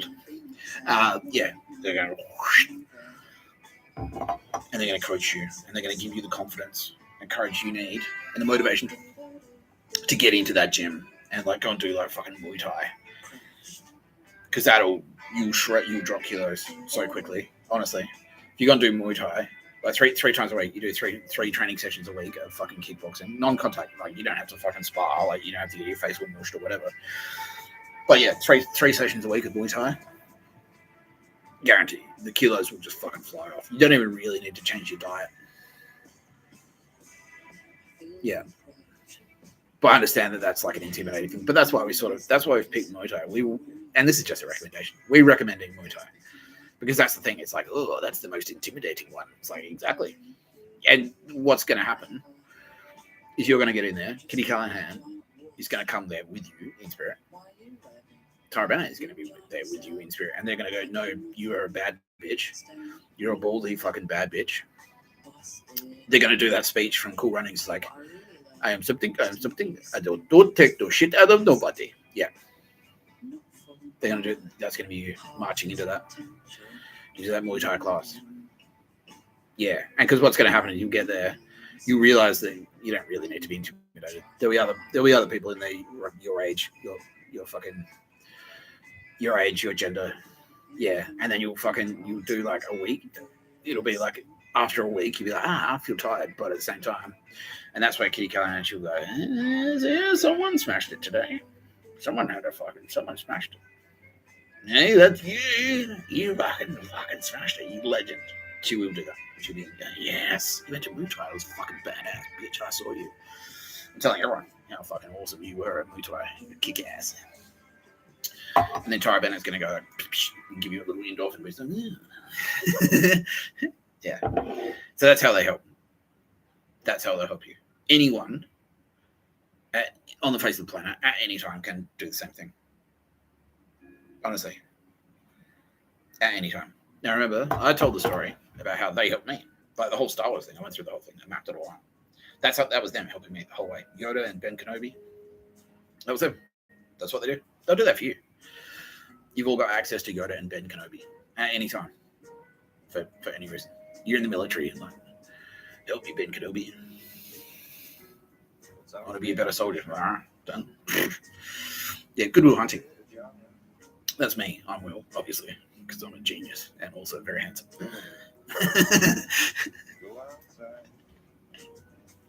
But that's it. And it's like one of them went like, well, he's pretty good at writing, but he's got some issues. And the other one went like, well, how about, okay, I'm Robin Williams and I'll work on the emotional problems, right? And I'm Stellan Skarsgård and I'll help him with the actual craft of writing. That's what I'll do. So all right, done. Sounds like a plan. Yeah, and then I went in there and like, yeah, Robin Williams was like, you got some issues, but I guess, man, it's there. It's your parents are fuckheads, not you. Don't worry about it. It's them. It's not you. It's them. Thanks, Kitty Callaghan. And I didn't realize it was them. And then Tara Bennett was in there going like, hey, you can write. Why aren't you writing right now? What are you doing right now that isn't writing? Huh? And then every time like I put my hands on the keyboard, she's like, cool, that's it. Yes, that's it. And I get like get a little endorphin rush. Yeah. Kitty Callaghan do it too. She's like, yeah, exactly. Yeah. Yeah, and they were coaches. They were hard, but they were coaches. Like, no, you are writing, motherfucker. What are you doing today? Just thought I'd take half a day. I was like, no. And I was like, I'd feel really bad. I'd feel really sad and bad. I'm like, you fucking piece of shit. But that's the coaching that I need. That's what gets me motivated. I need hard, like, yeah, I like it. Fucking, they like to go hard on me. Like, yeah, Mr. Tapscott. Because otherwise, they know I'm a badass, basically. They'll tailor the solution for you. That was the solution for me. It's like, you're a fucking, they like it hard. Like, you're a cunt, you're a piece of shit. like a drill sergeant. Yeah, exactly. It's like boot camp. Like, get off the floor, maggot. that was Kitty Callaghan. Like, yeah, get off the floor, maggot. Get grinding again. Wow. I've been writing for 12 hours. Like, well, it's not finished though, is it? Like, deadline is a deadline, cunt. Like, you gotta get this fucking thing out the door. Like, that's Kitty Callaghan. You gotta get this shit out the door. You gotta get this shit published on the internet. You gotta get that script on the internet so people can read it and go, that's cool. You're a cool writer. That was Kitty Callaghan. It's like, fucking do it, cunt. Do it. All right, okay. And it worked. Here I am. Yeah, here I am. Broken homeless in 45. Thanks a lot, Kitty Callaghan. You're a bad influence. Cheers. No, I'm the Mr. No. All that's jokes. It's jokes like that. That's what we're training you, Nick. The craft of comedy. Swarm dust. Yeah. Yeah, so the point of that story is, fucking don't be afraid to ask. Please. We want you to. Tara Bennett and Kitty Callaghan, they want you to. They want you to just ask. Like, help me, Kitty Callaghan. Help me, Tara Bennett. For anything. I want to lose weight. I want to be a better motor mechanic. Even though they're all going to be unemployed soon because Kitty Callaghan is going to be come around to your house, everyone's house, service your car. No, she's not. But no, whatever you want. I want to be better at my job. I want to be better at being a dad. I want to be better at fucking anything. I want to be better at video games. Amelia will go, okay, cool.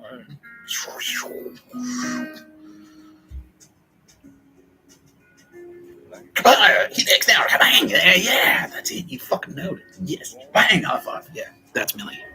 She'll do that. Ask her. Just ask her. Amelia. Hey, Amelia. Next time you're in the shower. Next time you're in the shower. Not in a creepy way. Not in a Michelle from ASD way, like watching me work off in there or whatever. But next time in the shower, shower thoughts. That's what that is. These Kitty Callaghan and Tarbin, they're the shower thoughts. They're like, have you ever thought of that? Like, that's now that we're alone in the shower in a creepy way. Have you ever considered this? What the fuck? What the fuck? Yeah. Yeah. Don't be afraid to ask. Now, the other thing, yeah. And yeah, so like there was sort of like two prongs to that one. So that's like, don't be afraid to ask for help. Like if you want any personal improvement or whatever, they will. They'll help you out. They'll help anyone out. They'll help you, even if you're the worst piece of shit in the world.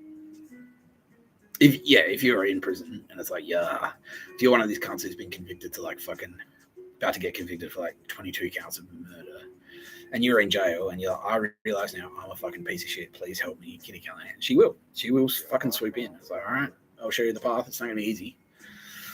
I'll show you a path to redemption. And that path might be fucking brutal. It might be like, do fucking 35 years in jail.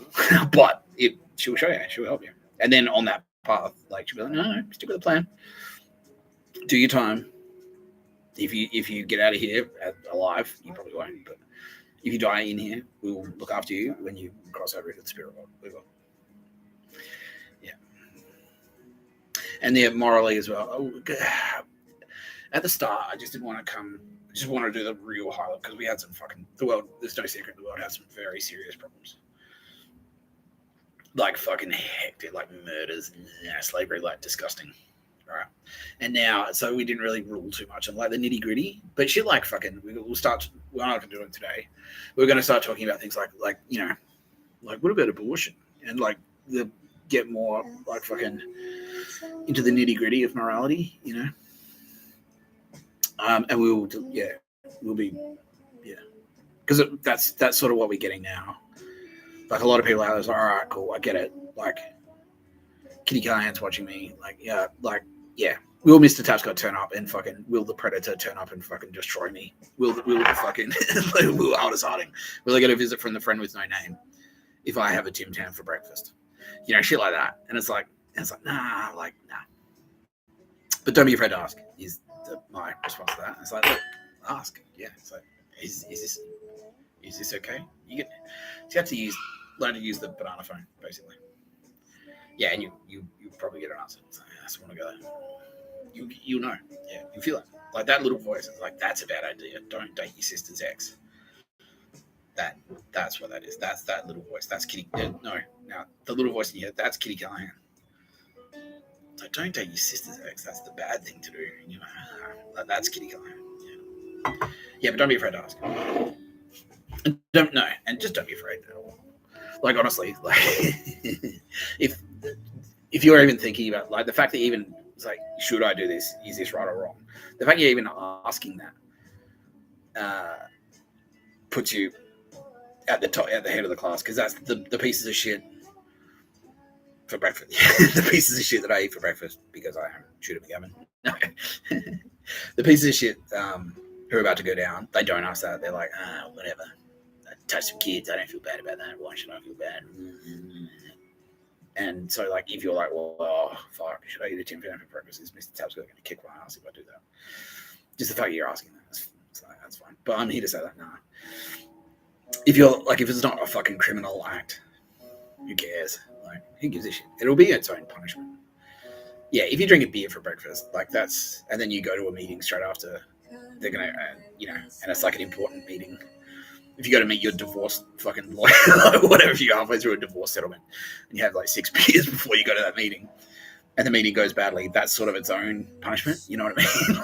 Like, you know what I mean? Yeah. So that's something that we'll just go like, what did you expect? That's hilarious. You got rolled. You got rolled in your divorce because you drank 6 beers before you went to the fucking another thing. Yeah, you can have the house, baby. Whatever. You can have my house. You take the car, and then when you sober, it's like, wait, what? Where's my house? Like, you gave it to me, remember? In the divorce. You idiot. You're like, fuck.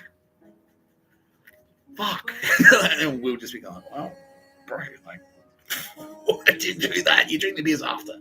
You drink the beers after. I could have, anyway, we could have foreseen this, but yeah. And so, if you're in that situation, if you're about to go to a divorce settlement meeting, it's like, should I drink 6 beers? Like, don't be afraid to ask. Use the banana phone. Just get on the old banana phone. Dear Kitty Callaghan, like literally in your brain, write it like a letter. Dear Kitty Callaghan, should I drink 6 beers before I go to this meeting?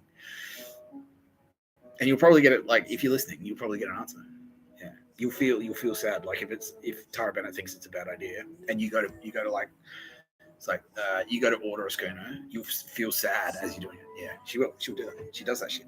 I said before, like, I was at a shit bar with the shit crowd, and I'd go there and I'd like have a drink, and then I'd feel sad. Oh, this scene sucks. Yeah, now there's Kitty Callaghan. So this scene is shit, Mr. Tapscott. Let's get the fuck out of here. All right. Yeah, all right. And that's like, she didn't tell me that she was doing that, but that was her. That's what she was doing. She's like, every time, no, I don't like that bar. I don't know why, but every time I go there, I feel sad. That's a sad scene. I feel sad in that scene. It's a sad bar. Yeah, it's not until then. It was like that. No, it's Kitty Callaghan. It's like, no, that scene was shit. It was like, doing you a favor, Mr. Tapscott. That was shit. That scene sucked. And I was like, these guys are cunts. Fuck them. Get out of here. There are better bars. We can go to better bars. There are way better bars than this. These chumps are chumps. Let's blow this popsicle stand. All right, done. Yeah. Anyway, doesn't hurt to ask. Don't worry about the nitty-gritty morality shit. We'll get into that. But just in the meantime, don't enslave the fucking Jews or anyone. No murder. No pictures of a bird. Now, there is one thing. You're watching No Pictures of a Bird, a podcast by Mr. Tapscott. I'm Mr. Tapscott. We're coming up to 3.5 hour mark, which makes this video pretty long. There is one thing I'm going to point out. Speaking of Kitty Callaghan, the legend. So the other day, we spoke to Kyle and Jackie O. And part of the sentence, Jackie O's sentence, we sentence you, Jackie O, for being a pretty blonde lady who's also smart and good at your job. As Kitty Callaghan was like, I'm going to do an art thing for you, Jackie. Specifically for you. I'll use space magic to do an art thing for you. Now, I have mentioned previously that Kitty Callaghan is art. That's her thing. She loves art. Yeah, because she's like, yeah, lights and stuff. Mr. Tapscott's fucking awesome. All right, so I've mentioned that she is Vincent Van Gogh. Van Gogh. That's her. That is her.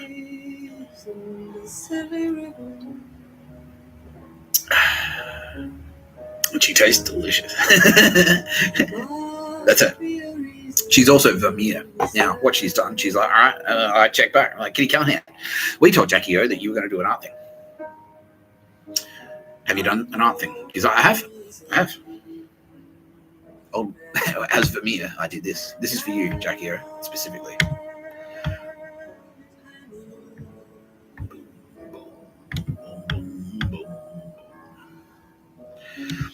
Share screen.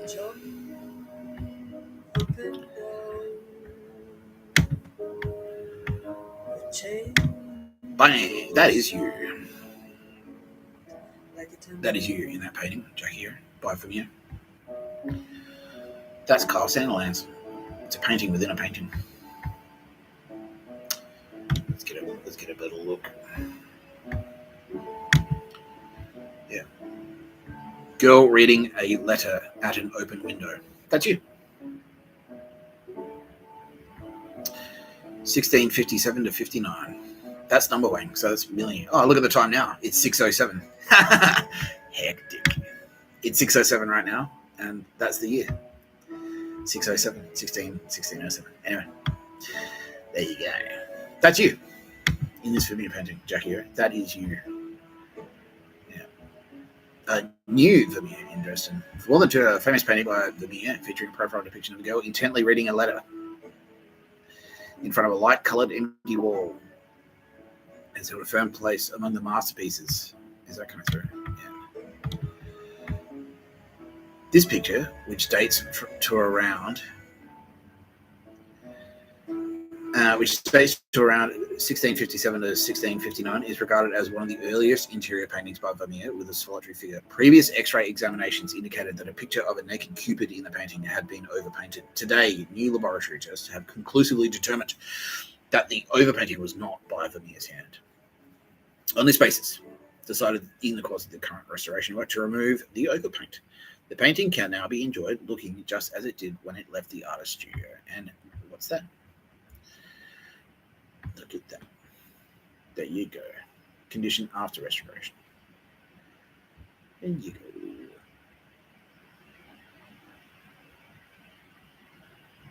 That's Carl Sandman's revealed to the world.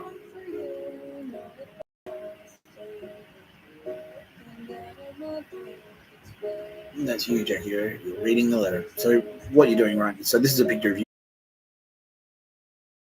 You're reading the letter. This is Kitty Callaghan. Using space magic. And that's Kyle. That's in the glove on the wall there. Let's keep it. Yeah. So this is a picture of you right now reading the letter that Kitty Callaghan has. And that's number 1 because it's 609. 69. There you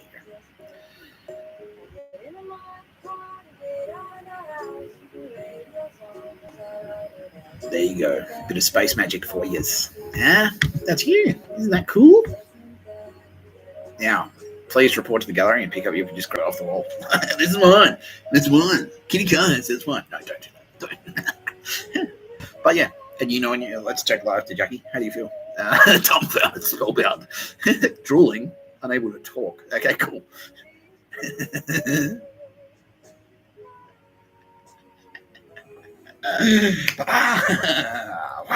There you go. Kitty Callaghan. You got about done yourself. Yeah. Yeah. Cool. There you go. Space magic. See, and you know, that's the thing. That's sir to whoever asked me the question. Like, but how do you know it's real? That's how. So, how do you know? Let's ask Jackie O. How do you know it's real? She's like, because I can feel it. I just know it's the truth. That's it. I can feel it. Yeah. She's like, no, that's it. That's what it is. That's what I'm looking at. I'm looking at a picture of me reading the letter. I'm looking at a picture of me reading a letter, and the letter is the picture. It's a picture of a picture. That's what it is. It's not a picture of a bird. It's a picture of you looking at the painting. That's what it is. That letter is the painting. That's very clever. Kitty Callaghan. Because it's a letter. It's Jackie O getting a letter from Kitty Callaghan. Here you go. Here's a letter. Yeah. That's how you do dog shit email on Telstra, you faggots. Yeah. Enjoy. Okay. That's fucked everyone up. You're watching No Pictures of a Bird. That's nothing. That's nothing, you guys. You're watching No Pictures of a Bird, a podcast by Mr. Tapscott. I'm Mr. Tapscott. I'd like to thank my extraordinarily special guests. Tara Bennett. She's always here. Kitty Callaghan, who just fucked everyone up. Everyone's like, what the fuck? Yeah. I told you, bro. Space magic. We do this. They do this shit to me all the time. Like all day, every day. Yeah. Amelia Grace Crawford, who we went deep on. Sylvia Jeffries. She's in the booth with Roz. Roz is like, Roz is fucking quivering. Like, Sylvia's there, it's fine. Relax, mate. Relax, don't throw up. You're like,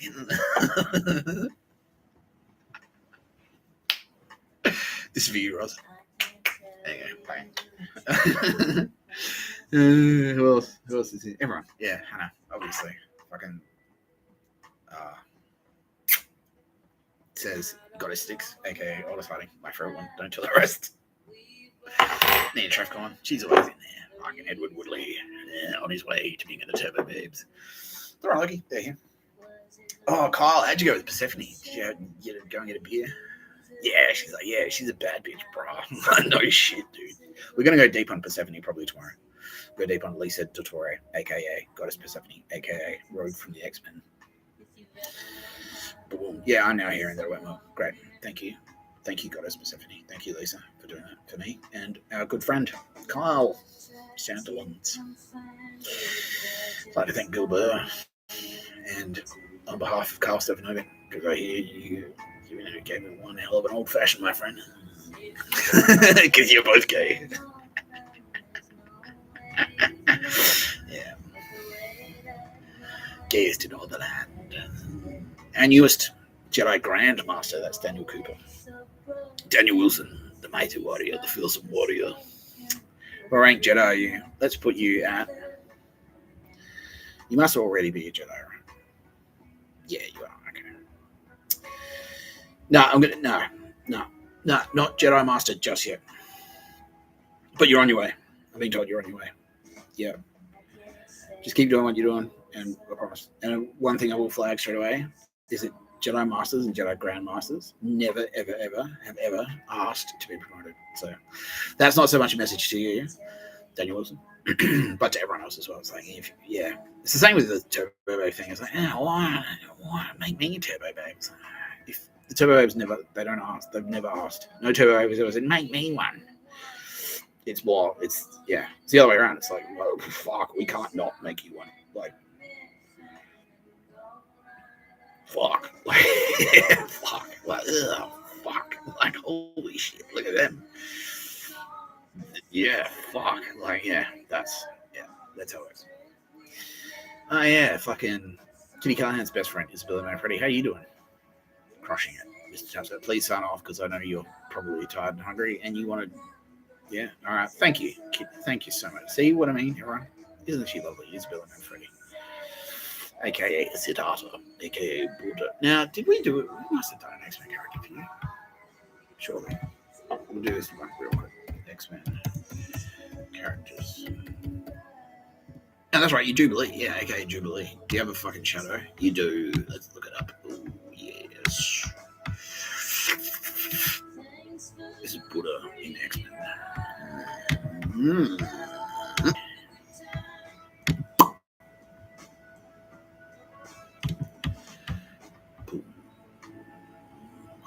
Nicole and Nadia, how you guys doing? Kicking ass. Is that you? Forge. Forge. Yep.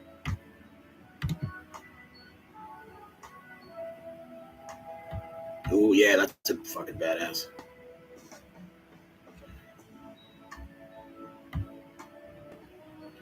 Unsurpassed brilliance in technology. Or is that you, Millie? No, that's you. That's you, Isabella and Freddie. That's you.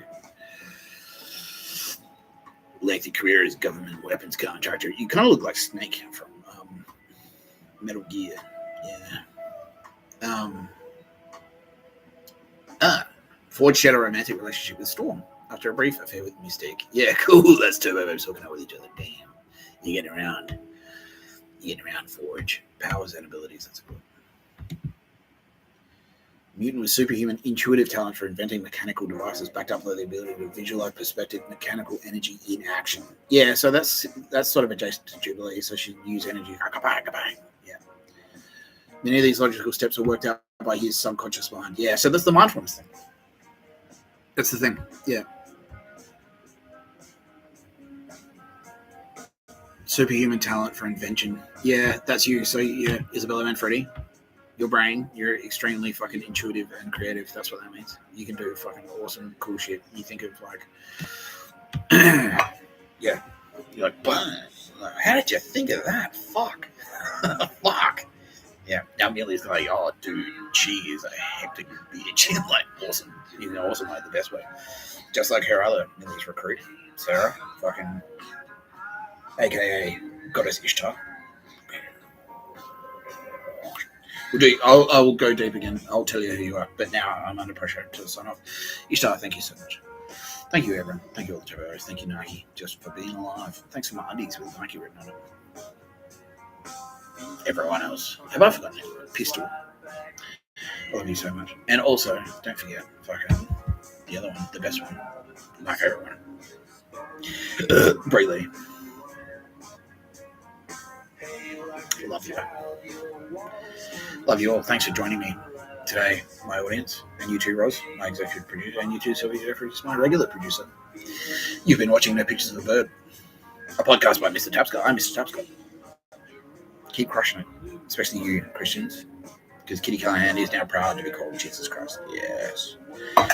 Keep praying. In a good way. That sounds threatening, but it's not.